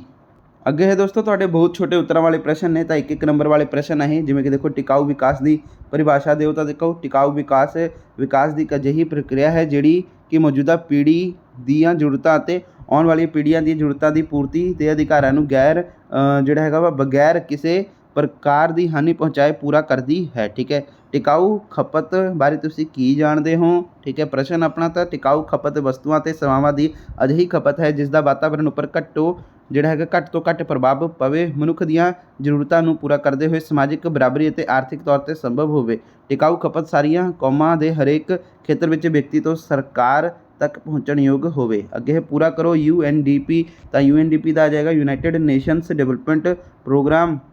ਮਨੁੱਖ ਦੀਆਂ ਮੁੱਖ ਜ਼ਰੂਰਤਾਂ ਕਿਹੜੀਆਂ ਹਨ? ਭੋਜਨ, ਪਾਣੀ, ਰਹਿਣ ਲਈ ਮਕਾਨ, ਕੱਪੜਾ ਅਤੇ ਸਮਾਜਿਕ ਅੰਤਰ ਕਿਰਿਆਵਾਂ। ਅੱਗੇ ਹੈ ਪੂਰਾ ਕਰੋ HDI ਤਾਂ HDI ਦਾ ਆ ਜਾਏਗਾ ਹਿਊਮਨ ਡਿਵੈਲਪਮੈਂਟ ਇੰਡੈਕਸ। ਮਿਆਰੀ ਜੀਵਨ ਤੋਂ ਕੀ ਭਾਵ ਹੈ ਤਾਂ ਇੰਪੋਰਟੈਂਟ ਪ੍ਰਸ਼ਨ ਆ ਦੇਖ ਲਓ ਲਿਖਿਆ ਨਾ ਜੀਵਨ ਦੇ ਮਿਆਰ ਤੋਂ ਭਾਵ ਹੈ ਇੱਕ ਵਿਅਕਤੀ ਦੁਆਰਾ ਵਸਤੂ ਅਤੇ ਸੇਵਾਵਾਂ ਦੀ ਖਪਤ। ਇਸ ਤਰ੍ਹਾਂ ਜਿਹੜਾ ਹੈਗਾ ਵਾ ਇਹ ਵਿਅਕਤੀ ਆਪਣੇ ਆਪ ਤੋਂ ਵੱਧ ਖਰਚ ਕਰਦਾ ਹੈ ਜਾਂ ਫਿਰ ਦੂਸਰੇ ਸ਼ਬਦਾਂ ਵਿੱਚ ਆਰਾਮਦਾਇਕ ਜੀਵਨ ਜਿਉਣ ਤੋਂ ਭਾਵ ਉੱਚੇ ਸਤਰ ਦਾ ਜਿਹੜਾ ਹੈਗਾ ਜੀਵਨ ਜਿਉਣਾ। ਇਸ ਲਈ ਜੀਵਨ ਦਮਿਆਰ ਠੀਕ ਹੈ ਜੀ ਦਮਿਆਰ ਆਰਥਿਕ ਵਿਕਾਸ ਨਾਲ ਸਿੱਧਾ ਸੰਬੰਧ ਹੈ ਜੋ ਸਾਨੂੰ ਜਿਹੜਾ ਹੈਗਾ ਵਾ ਖੁਸ਼ ਜਾਂ ਖੁਸ਼ਹਾਲ ਬਣਾ ਸਕਦੀ ਹੈ ਅਤੇ ਨਹੀਂ ਵੀ। ਠੀਕ ਹੈ ਜੀ। ਅਤੇ ਅੱਗੇ ਆਪਣਾ ਟਿਕਾਊ ਵਿਕਾਸ ਦਾ ਜਿਹੜਾ ਹੈਗਾ ਸਿਧਾਂਤ ਕਿਸ ਦੁਆਰਾ ਦਿੱਤਾ ਗਿਆ ਤਾਂ ਵੈਰੀ ਇੰਪੋਰਟੈਂਟ ਪ੍ਰਸ਼ਨ ਆ ਇਹ ਦੇਖ ਲਓ। ਠੀਕ ਹੈ ਜੀ। ਇਹ ਧਾਰਨਾ ਜਿਹੜੀ ਹੈਗੀ ਆ ਜਿਵੇਂ ਕਿ ਤੁਸੀਂ ਆ ਦੇਖ ਸਕਦੇ ਹੋ ਕੀ ਲਿਖਿਆ ਇਹਨਾਂ ਨੇ GH ਬ੍ਰੰਡਲੈਂਡਟ ਦੁਆਰਾ ਜਿਹੜੀ ਹੈਗਾ ਦਿੱਤੀ ਗਈ। ਠੀਕ ਹੈ ਜੀ। ਤਾਂ ਇਹਦਾ ਆਨਸਰ ਇਹ ਆ ਜਾਏਗਾ। ਅੱਗੇ ਹੈ ਭਾਰਤ ਵਿੱਚ ਕਿਹੜੀ ਦਰਪੇਸ਼ ਸਮਾਜਿਕ ਚੁਣੌਤੀਆਂ ਦਾ ਸਾਹਮਣਾ ਕਰਨਾ ਪੈਂਦਾ ਹੈ ਤਾਂ ਇਹਦਾ ਜਨਸੰਖਿਆ ਦਾ ਵਾਧਾ, ਪੜ੍ਹਾਈ, ਗਰੀਬੀ ਆਦਿ। ਅੱਗੇ ਹੈ ਅਰਥ ਸਮਿਟ ਕਦੋਂ ਅਤੇ ਕਿੱਥੇ ਹੋਇਆ ਸੀਗਾ? ਅਰਥ ਸਮਿਟ 1992 ਨੂੰ ਰੀਓ ਡੀ ਜਨੇਰੀਓ ਵਿੱਚ ਹੋਇਆ ਸੀ। ਪੂਰਾ ਕਰੋ NCP ਦਾ ਆ ਜਾਏਗਾ ਦੋਸਤੋ ਨੈਸ਼ਨਲ ਕਮਿਸ਼ਨ ਇਨਵਾਇਰਨਮੈਂਟ ਪਲੈਨਿੰਗ। ਟਿਕਾਊ ਵਿਕਾਸ ਦੀਆਂ ਵੱਖ-ਵੱਖ ਪਹੁੰਚਾਂ ਦੀ ਸੂਚੀ ਦਿਓ ਤਾਂ ਸਮਾਜਿਕ ਪਹੁੰਚਾਂ, ਆਰਥਿਕ ਹੱਦਾਂ ਅਤੇ ਸਿਆਸੀ ਪਹੁੰਚਾਂ। ਅੱਗੇ ਆਪਣਾ UNEP ਪੂਰਾ ਕਰੋ ਤਾਂ UNP ਦਾ ਆ ਜਾਏਗਾ ਦੋਸਤੋ ਯੂਨਾਈਟਿਡ ਨੇਸ਼ਨ ਇਨਵਾਇਰਨਮੈਂਟ ਪ੍ਰੋਗਰਾਮ। ਟਿਕਾਊ ਵਿਕਾਸ ਵਿਸ਼ਵ ਸਮਿਟ ਕਦੋਂ ਅਤੇ ਕਿੱਥੇ ਹੋਇਆ ਤਾਂ ਇਹ ਦੋਸਤੋ ਦੇਖ ਸਕਦੇ ਹੋ ਟਿਕਾਊ ਵਿਕਾਸ ਬਾਰੇ ਵਿਸ਼ਵ ਸਮਿਟ 2002 ਵਿੱਚ ਜੋਹਾਨਸਬਰਗ ਵਿੱਚ ਹੋਇਆ। ਪੂਰਾ ਕਰੋ GIS। ਤਾਂ ਇਹਦਾ ਆ ਜਾਏਗਾ ਦੋਸਤੋ ਇਨਵਾਇਰਮੈਂਟਲ ਇਨਫੋਰਮੇਸ਼ਨ ਸਿਸਟਮ। ਸ਼ਹਿਰੀਕਰਨ ਤੋਂ ਕੀ ਭਾਵ ਹੈ? ਤਾਂ ਸ਼ਹਿਰੀਕਰਨ ਤੋਂ ਭਾਵ ਹੈ ਸ਼ਹਿਰੀ ਆਬਾਦੀ ਜਿਹੜਾ ਹੈਗਾ ਵਾ ਵਧਣ ਨਾਲ ਨਵੇਂ ਮਕਾਨ ਬਣਨੇ ਅਤੇ ਲੋਕਾਂ ਦਾ ਸ਼ਹਿਰ ਵਿੱਚ ਆ ਕੇ ਰਹਿਣ ਨਾਲ ਸ਼ਹਿਰੀਕਰਨ ਹੋਇਆ। ਭਾਰਤ ਵਿੱਚ ਸ਼ਹਿਰੀਕਰਨ ਦਾ ਵਿਕਾਸ ਹੋਰ ਵਿਕਾਸਸ਼ੀਲ ਦੇਸ਼ਾਂ ਦੇ ਮੁਕਾਬਲੇ ਘੱਟ ਹੈ ਅਤੇ ਜਨਸੰਖਿਆ ਦਾ ਵੱਡਾ ਭਾਗ ਪੇਂਡੂ ਖੇਤਰਾਂ ਵਿੱਚ ਜਿਹੜਾ ਹੈਗਾ ਵਾ ਰਹਿੰਦਾ ਹੈ। ਅਗਲਾ ਪ੍ਰਸ਼ਨ ਹੈ ਆਪਣਾ, ਸੁੰਦਰ ਲਾਲ ਬਹੁਗੁਣਾ ਕੌਣ ਹਨ? ਤਾਂ ਇਹਦਾ ਉੱਤਰ ਹੈ ਜਿਵੇਂ ਕਿ ਤੁਸੀਂ ਆ ਦੇਖ ਸਕਦੇ ਹੋ ਕੀ ਆ ਜਾਏਗਾ, ਸੁੰਦਰ ਲਾਲ ਬਹੁਗੁਣਾ ਇੱਕ ਪੱਤਰਕਾਰ ਅਤੇ ਵਾਤਾਵਰਣ ਪ੍ਰੇਮੀ ਹੈ। ਅੱਗੇ ਹੈ ਪੂਰਾ ਕਰੋ ਕੀ MOEF ਇੰਪੋਰਟੈਂਟ ਪ੍ਰਸ਼ਨ ਆ। ਤਾਂ ministry of environment and forest ਪੂਰਾ ਕਰੋ ICAR ਤਾਂ ਯਾਨੀ ਕਿ Indian council for agriculture research. Punjab ਦੀ ਹਰੀ ਕ੍ਰਾਂਤੀ ਦਾ ਜਨਮਦਾਤਾ ਕੌਣ ਸੀ? ਤਾਂ ਇਹਦਾ ਆ ਜਾਏਗਾ ਦੋਸਤੋ ਪਦਮ ਵਿਭੂਸ਼ਣ, ਠੀਕ ਹੈ ਜੀ, ਪ੍ਰੋਫੈਸਰ MS ਸਵਾਮੀਨਾਥਨ। ਰੂੜੀ ਖਾਦ ਤੋਂ ਕੀ ਭਾਵ ਹੈ? ਤਾਂ ਇਹ ਜਿਹੜਾ ਹੈਗਾ ਖਾਦ ਪਸ਼ੂਆਂ ਦੇ ਜਿਹੜਾ ਹੈਗਾ ਵਾ ਮਲ ਮੂਤਰ ਅਤੇ ਗੋਬਰ ਅਤੇ ਫਸਲਾਂ ਦੀ ਰਹਿੰਦ ਖੁੰਹਦ ਦੇ ਅਪਘਟਨ ਤੋਂ ਤਿਆਰ ਕੀਤੀ ਜਾਂਦੀ ਹੈ। ਖੇਤਾਂ ਦੀ ਰਹਿੰਦ ਖੁੰਹਦ ਇੱਕ ਟੋਏ ਵਿੱਚ ਇਕੱਠੀ ਕਰਕੇ ਮਿੱਟੀ ਨਾਲ ਢੱਕ ਦਿੱਤੀ ਜਾਂਦੀ ਹੈ। ਇਸ ਮਿਸ਼ਰਣ ਨੂੰ ਸਮੇਂ-ਸਮੇਂ 'ਤੇ ਜਿਹੜਾ ਹੈਗਾ ਗਿੱਲਾ ਕੀਤਾ ਜਾਂਦਾ ਹੈ, ਜਿੱਥੇ ਸੂਖਮ ਜੀਵ ਇਸ ਨੂੰ ਖਾਦ ਵਿੱਚ ਬਦਲ ਦਿੰਦੇ ਹਨ। ਅੱਗੇ ਹੈ ਗੰਨੇ ਦੀ ਫਸਲ 'ਤੇ ਕਿਹੜੀ ਬਿਮਾਰੀ ਪੈਦਾ ਹੁੰਦੀ ਹੈ? ਤਾਂ ਇਹਦਾ ਆਨਸਰ ਆ ਜਾਏਗਾ ਆਪਣਾ ਰੋਟ ਆਫ ਸ਼ੂਗਰ ਕੇਨ। ਦੋ ਮਿਸ਼ਰਤ ਖਾਦਾਂ ਦੇ ਨਾਂ ਦੱਸੋ, ਯਾਨੀ ਕਿ ਯੂਰੀਆ SPK, ਠੀਕ ਹੈ ਜੀ। ਅੱਗੇ ਆਪਣਾ ਸਿੰਚਾਈ ਤੋਂ ਕੀ ਭਾਵ ਹੈ? ਇੰਪੋਰਟੈਂਟ ਪ੍ਰਸ਼ਨ ਹੈ ਇਹ। ਤਾਂ ਦੇਖੋ ਸਿੰਚਾਈ ਤੋਂ ਭਾਵ ਹੈ ਕਿ ਭੂਮੀ ਨੂੰ ਪਾਣੀ ਦੇਣਾ, ਵਿਸ਼ੇਸ਼ ਕਰਕੇ ਉਦੋਂ ਜਦੋਂ ਪੌਦਿਆਂ ਦੇ ਵਾਧੇ ਲਈ ਪੌਦਿਆਂ ਦੇ ਜਿਹੜੇ ਹੈਗਾ ਵਾਧੇ ਲਈ ਇਸ ਦੀ ਜ਼ਰੂਰਤ ਹੋਵੇ। ਅਤੇ ਅੱਗੇ ਹੈ ਦੋਸਤੋ FAO ਦਾ ਪੂਰਾ ਨਾਂ ਦੱਸੋ, ਯਾਨੀ ਕਿ ਫੂਡ ਐਂਡ ਐਗਰੀਕਲਚਰ ਆਰਗੇਨਾਈਜੇਸ਼ਨ। ਖਾਦਾਂ ਦੀਆਂ ਕਿਸਮਾਂ ਦੇ ਨਾਂ ਲਿਖੋ, ਹਰੀ ਖਾਦ, ਰੂੜੀ ਖਾਦ ਅਤੇ ਰਸਾਇਣਿਕ ਖਾਦ। ਅੱਗੇ ਆਪਣਾ ਬਲਾਈਟ ਜਾਂ ਫਿਰ ਝੁਲਸ ਰੋਗ ਕੀ ਹੈ? ਤਾਂ ਦੇਖੋ ਕਿਸੇ ਪੌਦੇ ਦਾ ਜਿਹੜਾ ਹੈਗਾ ਵਾ ਰੋਗਜਨਕ ਸੂਖਮ ਜੀਵਾਂ ਦੇ ਹਮਲੇ ਕਾਰਨ ਜਲ ਜਾਣਾ। ਮਿਸ਼ਰਤ ਖੇਤੀ ਬਾਰੇ ਤੁਸੀਂ ਕੀ ਜਾਣਦੇ ਹੋ? ਤਾਂ ਇੱਕੋ ਹੀ ਖੇਤ ਵਿੱਚ ਇੱਕ ਹੀ ਸਮੇਂ 'ਤੇ ਜਿਹੜਾ ਹੈਗਾ ਵਾ ਦੋ ਜਾਂ ਫਿਰ ਦੋ ਤੋਂ ਵੱਧ ਫਸਲਾਂ ਦੀ ਖੇਤੀ ਕਰਨ ਨੂੰ ਮਿਸ਼ਰਤ ਖੇਤੀ ਜਾਂ ਫਿਰ ਭਾਂਤ-ਭਾਂਤ ਦੀ ਖੇਤੀ ਆਖਦੇ ਹਨ। ਮਿਸ਼ਰਤ ਫਸਲੀ ਦਾ ਮਕਸਦ ਸੰਭਾਵੀ ਖਤਰਿਆਂ ਅਤੇ ਹੋਣ ਵਾਲੀਆਂ ਹਾਨੀਆਂ ਤੋਂ ਬਚਾਓ ਕਰਨਾ ਹੈ ਅਤੇ ਜਿਹੜੀਆਂ ਮੀਂਹ ਆਦਿ ਦੇ ਕਾਰਨ ਪੈਦਾ ਹੋ ਸਕਦੀਆਂ ਹਨ। ਅੱਗੇ ਹੈ IPM। ਤਾਂ IPM ਦਾ ਪੂਰਾ ਨਾਂ ਦੱਸੋ? ਤਾਂ ਦੇਖ ਸਕਦੇ ਹੋ ਇੰਟੀਗ੍ਰੇਟਡ ਪੈਸਟ ਮੈਨੇਜਮੈਂਟ। ਇੱਕ ਸਾਲ ਫਸਲ ਚੱਕਰ ਦੀ ਉਦਾਹਰਣ ਦਿਓ। ਤਾਂ ਇਹਦਾ ਆ ਜਾਏਗਾ ਮੱਕੀ, ਸਰੋਂ, ਚਾਵਲ, ਕਣਕ। ਫਸਲ ਚੱਕਰ ਤੋਂ ਕੀ ਭਾਵ ਹੈ? ਤਾਂ ਇਹਦਾ ਆਨਸਰ ਆਏਗਾ ਫਸਲਾਂ ਉਗਾਉਣ ਦੀ ਉਹ ਵਿਧੀ ਜਿਸ ਅੰਦਰ ਉਸੇ ਹੀ ਖੇਤ ਵਿੱਚ ਫਸਲ ਦੇ ਬੀਜਣ ਨੂੰ ਫਸਲਾਂ ਦੀ ਅਦਲਾ ਬਦਲੀ ਆਖਦੇ ਹਨ। ਅੱਗੇ ਹੈ ਭੋਜਨ ਪਦਾਰਥ ਪ੍ਰੋਸੈਸਿੰਗ ਤੋਂ ਕੀ ਭਾਵ ਹੈ? ਤਾਂ ਕੱਚੇ ਭੋਜਨ ਪਦਾਰਥ ਨੂੰ ਜਿਹੜਾ ਹੈਗਾ ਵਾ ਛੇਤੀ ਅਤੇ ਸੌਖੇ ਤਰੀਕੇ ਨਾਲ ਖਾਣਯੋਗ ਰੂਪ ਵਿੱਚ ਬਦਲਣ ਦੀ ਵਿਧੀ ਨੂੰ ਭੋਜਨ ਪ੍ਰਕਿਰਿਆ ਕਿਹਾ ਜਾਂਦਾ ਹੈ। ਅੱਗੇ ਹੈ ਆਪਣਾ ਰੈਟੇਨੋਨ, ਠੀਕ ਹੈ ਜੀ। ਰੈਟੇਨੋਨ ਤੋਂ ਕੀ ਭਾਵ ਹੈ? ਤਾਂ ਇਹਦਾ ਆਨਸਰ ਹੈ ਇਹ ਇੱਕ ਪੌਦੇ ਦੀਆਂ ਜੜ੍ਹਾਂ ਤੋਂ ਪ੍ਰਾਪਤ ਹੁੰਦਾ ਹੈ, ਜੋ ਕਿ ਭਾਰਤ ਵਿੱਚ ਇੱਕ ਅਸਰਦਾਰ ਕੀਟਨਾਸ਼ਕ ਦੇ ਤੌਰ 'ਤੇ ਵਰਤਿਆ ਜਾਂਦਾ ਹੈ। ਅੱਗੇ ਹੈ ਦੋਸਤੋ ਪੂਰਾ ਕਰੋ IRRI ਦਾ ਜਿਹੜਾ ਹੈਗਾ ਫੁੱਲ ਫਾਰਮ। ਤਾਂ ਇੰਟਰਨੈਸ਼ਨਲ ਰਾਈਸ ਰਿਸਰਚ ਇੰਸਟੀਟਿਊਟ। ਭੋਜਨ ਪਦਾਰਥਾਂ ਦੀ ਸੰਭਾਲ ਲਈ ਕਿਹੜੇ ਰਸਾਇਣਿਕ ਦੀ ਵਰਤੋਂ ਕੀਤੀ ਜਾਂਦੀ ਹੈ? ਤਾਂ ਇਹਦਾ ਆਨਸਰ ਆਏਗਾ ਦੋਸਤੋ ਆਪਣਾ ਬੈਂਜ਼ੋਇਕ ਐਸਿਡ, ਸਲਫਰ ਡਾਈਆਕਸਾਈਡ, ਪੋਟਾਸ਼ੀਅਮ ਮੈਟਾਬੋਲਾਸੀਫਾਈਟ, ਠੀਕ ਹੈ ਜੀ। ਕੀ ਲਿਖਿਆ ਦੋਸਤੋ, ਇੱਕ ਵਾਰੀ ਹੋਰ ਪੜ੍ਹੋ ਇਸ ਨੂੰ, ਪੋਟਾਸ਼ੀਅਮ ਮੈਟਾਬਾਈਸਲਫੇਟ, ਠੀਕ ਹੈ ਜੀ। ਤਾਂ ਇਸ ਨੂੰ ਇੱਕ ਵਾਰੀ ਚੰਗੀ ਤਰ੍ਹਾਂ ਪੜ੍ਹ ਲੈਣਾ। ਅੱਗੇ ਆਪਣਾ 35ਵਾਂ ਪ੍ਰਸ਼ਨ, ਜੈਵਿਕ ਖਾਦ ਨੂੰ ਪਰਿਭਾਸ਼ਿਤ ਕਰੋ। ਤਾਂ ਜੈਵਿਕ ਖਾਦ ਉਹ ਸਜੀਵ ਹਨ ਜਿਹੜੇ ਜ਼ਮੀਨ ਦੀ ਉਪਜਾਊ ਸ਼ਕਤੀ ਵਿੱਚ ਪੌਸ਼ਟਿਕ ਤੱਤ ਦੁਆਰਾ ਜਿਹੜਾ ਹੈਗਾ ਵਾ ਵਾਧਾ ਕਰਦੇ ਹਨ, ਠੀਕ ਹੈ ਜੀ। ਵਾਤਾਵਰਣੀ ਸੰਕਟ ਅਤੇ ਪ੍ਰਸਥਿਤੀਆਂ ਨੂੰ ਪਹੁੰਚਾਉਣ ਵਾਲੀਆਂ ਹਾਨੀਆਂ ਨੂੰ ਨਿਊਨਤਮ ਪੱਧਰ 'ਤੇ ਰੱਖਦੇ ਹਨ। ਜਨਸੰਖਿਆ ਤੋਂ ਤੁਹਾਡਾ ਕੀ ਭਾਵ ਹੈ? ਤਾਂ ਜਨਸੰਖਿਆ ਤੋਂ ਭਾਵ ਹੈ ਕਿ ਇੱਕੋ ਹੀ ਜਾਤੀ ਦੇ ਜੀਨਾਂ ਦਾ ਸਮੂਹ ਜੋ ਇੱਕ ਖਾਸ ਖੇਤਰ ਵਿੱਚ ਰਹਿੰਦਾ ਹੈ ਅਤੇ ਆਮ ਤੌਰ 'ਤੇ ਬਾਕੀ ਹੋਰ ਇੱਕੋ ਜਿਹੇ ਸਮੂਹਾਂ ਨਾਲ ਵੱਖਰੀ ਕਿਸਮ ਦਾ ਹੁੰਦਾ ਹੈ। ਅੱਗੇ ਵਣ ਮਹੋਤਸਵ ਦਾ ਕੀ ਮੰਤਵ ਹੈ? ਤਾਂ ਇਹਦਾ ਆਨਸਰ ਆਏਗਾ ਵਣ ਮਹੋਤਸਵ ਦਾ ਮੰਤਵ ਵਣ ਸਾਧਨਾਂ ਦੀ ਸੁਰੱਖਿਆ ਅਤੇ ਮਿੱਟੀ ਖੁਰਣ ਨੂੰ ਰੋਕਣਾ ਹੈ। ਅੱਗੇ ਜਨ ਅੰਕੜਾ ਵਿਗਿਆਨ ਕੀ ਹੈ? ਤਾਂ ਮਨੁੱਖੀ ਜਨਸੰਖਿਆ ਦੇ ਅੰਕੜਾ ਦੇਣ ਜਿਹੜਾ ਲਿੰਗ ਅਨੁਪਾਤ, ਜਨਮ ਦਰ ਅਤੇ ਮੌਤ ਦਰ ਨੂੰ ਦਰਸਾਉਂਦਾ ਹੋਵੇ, ਠੀਕ ਹੈ ਜੀ। ਅਤੇ ਇਹਦਾ ਉਸ ਨੂੰ ਜਿਹੜਾ ਹੈਗਾ ਵਾ ਜਨ ਅੰਕੜਾ ਵਿਗਿਆਨ ਆਖਦੇ ਹਨ। ਅਗਲਾ ਆਬਾਦੀ ਨੂੰ ਵਧਣ ਦੇ ਰੋਕਣ ਲਈ ਦੋ ਰਸਾਇਣਿਕ ਵਿਧੀਆਂ ਦੇ ਨਾਂ ਲਿਖੋ, ਯਾਨੀ ਕਿ ਜੈਲੀਆ ਜਾਂ ਫਿਰ ਦੋਸਤੋ ਕਰੀਮਾਂ ਦੀ ਵਰਤੋਂ ਜਾਂ ਫਿਰ ਦੋਸਤੋ ਕੀ ਹੈ ਗੋਲੀਆਂ ਦੀ ਵਰਤੋਂ ਕਰਨ ਨਾਲ। ਜਨਸੰਖਿਆ ਵਿਸਫੋਟ ਤੋਂ ਕੀ ਭਾਵ ਹੈ? ਤਾਂ ਜਨਸੰਖਿਆ ਵਿਸਫੋਟ ਤੋਂ ਭਾਵ ਹੈ ਕੀ ਹੈ? ਜਨਸੰਖਿਆ ਵਿਸਫੋਟ ਵਿੱਚ ਥੋੜ੍ਹੇ ਸਮੇਂ ਵਿੱਚ ਬਹੁਤ ਤੇਜ਼ੀ ਨਾਲ ਹੋ ਰਹੇ ਵਾਧੇ ਨੂੰ ਜਨਸੰਖਿਆ ਧਮਾਕਾ ਜਾਂ ਫਿਰ ਜਨਸੰਖਿਆ ਵਿਸਫੋਟ ਆਖਦੇ ਹਨ। ਆਬਾਦੀ ਦੇ ਦੋ ਕਿਸਮਾਂ ਕਿਹੜੀਆਂ ਹਨ? ਤਾਂ ਇਕਹਿਰੀ ਜਾਤੀ ਵਾਲੀ ਵਸੋਂ ਜਾਂ ਫਿਰ ਮਿਸ਼ਰਤ ਜਾਂ ਫਿਰ ਭਾਂਤ ਜਾਤੀ ਜਨਸੰਖਿਆ। पूरा करो CFC ਦਾ ਦੋਸਤੋ ਕੀ ਆਏਗਾ ਕਲੋਰੋਫਲੋਕਾਰਬਨ। CEE ਦਾ ਆ ਜਾਏਗਾ centre for environment education. Petrol ਦੇ ਸਥਾਨ 'ਤੇ ਵਰਤੇ ਜਾਂਦੇ ਹੋਰ ਈਂਧਨਾਂ ਦੇ ਨਾਮ ਦੱਸੋ ਤਾਂ CNG LPG ਦੀ ਵਰਤੋਂ ਕੀਤੀ ਜਾ ਸਕਦੀ ਹੈ। ਹਵਾ ਪ੍ਰਦੂਸ਼ਣ ਦੇ ਜਿਹੜੇ ਹੈਗਾ 2 ਕਾਰਨ ਦੱਸੋ ਤਾਂ ਪਥਰਾਟ ਬਲਣ ਕਾਰਨ, ਉਦਯੋਗ ਦੁਆਰਾ ਜਿਹੜਾ ਹੈਗਾ ਛੱਡੇ ਧੂਏ ਦੁਆਰਾ। ਅੱਗੇ ਪ੍ਰਦੂਸ਼ਕ ਕੀ ਹੁੰਦੇ ਹਨ ਤਾਂ ਅਜਿਹਾ ਪਦਾਰਥ ਜੋ ਪ੍ਰਦੂਸ਼ਣ ਕਰਦਾ ਹੈ ਉਸ ਨੂੰ ਪ੍ਰਦੂਸ਼ਕ ਕਹਿੰਦੇ ਹਨ। ਪਾਣੀ ਪ੍ਰਦੂਸ਼ਣ ਦੇ ਕੋਈ 2 ਕਾਰਨ ਦੱਸੋ। ਖੇਤੀਬਾੜੀ ਦੇ ਖੇਤਰ ਵਿੱਚ ਉਪਯੋਗ ਕੀਤੀਆਂ ਜਾਣ ਵਾਲੀਆਂ ਰਸਾਇਣਿਕ ਖਾਦਾਂ ਅਤੇ ਕੀਟਨਾਸ਼ਕ ਪਾਣੀ ਨੂੰ ਪ੍ਰਦੂਸ਼ਿਤ ਕਰਦੇ ਹਨ। ਦੂਸਰਾ ਦੋਸਤੋ ਨਹਿਰ, ਨਦੀਆਂ, ਝੀਲਾਂ, ਤਾਲਾਬਾਂ ਦੇ ਪਾਣੀ ਵਿੱਚ ਜਿਹੜਾ ਹੈਗਾ ਸੀਵੇਜ ਦਾ ਮਲ ਮੂਤਰ ਮਿਲ ਕੇ ਦੋਸਤੋ ਇਹਨਾਂ ਨੂੰ ਦੂਸ਼ਿਤ ਕਰਦਾ ਹੈ। ਅੱਗੇ ਸ਼ੋਰ ਪ੍ਰਦੂਸ਼ਣ ਕੀ ਹੈ ਤਾਂ ਨਾ ਸਹਾਰੀ ਜਾਣ ਵਾਲੀ ਆਵਾਜ਼ ਨੂੰ ਸ਼ੋਰ ਆਖਦੇ ਹਨ। ਜਦੋਂ ਨਾ ਸਹਾਰੀ ਜਾਣ ਵਾਲੀ ਆਵਾਜ਼ ਪੈਦਾ ਹੋ ਜਾਵੇ ਤਾਂ ਅਜਿਹੀ ਆਵਾਜ਼ ਨੂੰ ਜਿਹੜਾ ਹੈਗਾ ਸ਼ੋਰ ਪ੍ਰਦੂਸ਼ਣ ਆਖਦੇ ਹਨ। ਅੱਗੇ ਹੈ ਭੂਮੀ ਪ੍ਰਦੂਸ਼ਣ ਕੀ ਹੈ ਤਾਂ 3R।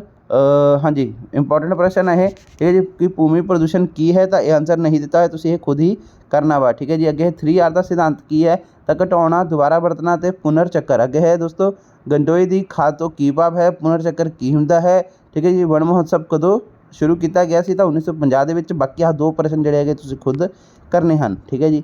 ਅਗਲਾ ਪ੍ਰਸ਼ਨ ਆਪਣਾ ਕੀ ਲਿਖਿਆ ਦੋਸਤੋ ਆਪਣਾ ਸਾਇਲੈਂਟ ਘਾਟੀ ਕਿੱਥੇ ਸਥਿਤ ਹੈ ਤਾਂ ਕੇਰਲਾ ਦੇ ਵਿੱਚ ਸਥਿਤ ਹੈ। ਪੂਰਾ ਕਰੋ PCRI ਯਾਨੀ ਕਿ ਪਬਲਿਕ ਕੰਟਰੋਲ ਰਿਸਰਚ ਇੰਸਟੀਟਿਊਟ। ਅੱਗੇ ਹੈ ਆਪਣਾ ਪ੍ਰਸ਼ਨ ਸੋਸ਼ਲ ਫੋਰੈਸਟਰੀ ਦੇ ਮੁੱਖ ਲੱਛਣ ਕਿਹੜੇ ਹਨ ਤਾਂ ਇਹ ਇੱਕ ਅਜਿਹਾ ਪ੍ਰੋਗਰਾਮ ਹੈ ਜਿਸ ਅਧੀਨ ਉਸ ਸਥਾਨ 'ਤੇ ਪੌਦੇ ਲਗਾਏ ਜਾਂਦੇ ਹਨ ਜਿੱਥੇ ਇਹ ਕੱਟੇ ਗਏ ਹੋਣ। ਇਸ ਦਾ ਉਦੇਸ਼ ਜਿਹੜਾ ਹੈਗਾ ਅਣਵਰਤੀ ਸਾਰੀ ਭੂਮੀ ਉੱਪਰ ਜਿਹੜਾ ਹੈਗਾ ਵੱਖੋ ਵੱਖਰੀ ਕਿਸਮ ਦੇ ਪੌਦੇ ਲਗਾਉਣਾ ਜੋ ਸਮਾਜ ਲਈ ਲਾਭਦਾਇਕ ਹਨ, ਜਿਵੇਂ ਕਿ ਫਲਦਾਰ, ਚਾਰਾ ਦੇਣਾ ਵਾਲੇ, ਛਾਂਦਾਰ ਦਰਖਤ ਆਦਿ। ਇਹਦਾ ਆਨਸਰ ਹੋ ਜਾਏਗਾ। ਅਗਲਾ ਪ੍ਰਸ਼ਨ ਹੈ ਆਪਣਾ ਕਿ ਗੰਗਾ ਐਕਸ਼ਨ ਪਲਾਨ ਕਦੋਂ ਸ਼ੁਰੂ ਕੀਤਾ ਗਿਆ ਸੀ ਤਾਂ ਗੰਗਾ ਐਕਸ਼ਨ ਪਲਾਨ 1985 ਦੇ ਵਿੱਚ ਸ਼ੁਰੂ ਕੀਤਾ ਗਿਆ ਸੀ। ਜੁਆਇੰਟ ਫਾਰਮੇਟ ਪ੍ਰੋਗਰਾਮ ਕੀ ਹੈ, ਸ਼ਹਿਰੀ ਫਾਰੈਸਟਰੀ ਕੀ ਹੈ, ਵਪਾਰਕ ਫਾਰੈਸਟਰੀ ਕੀ ਹੈ, ਭਾਰਤ ਦੀ ਆਬਾਦੀ ਘਣਤਾ ਕਿੰਨੀ ਹੈ। ਕੋਈ 3 ਅੰਦੋਲਨਾਂ ਦੇ ਨਾਂ ਦੱਸੋ ਜੋ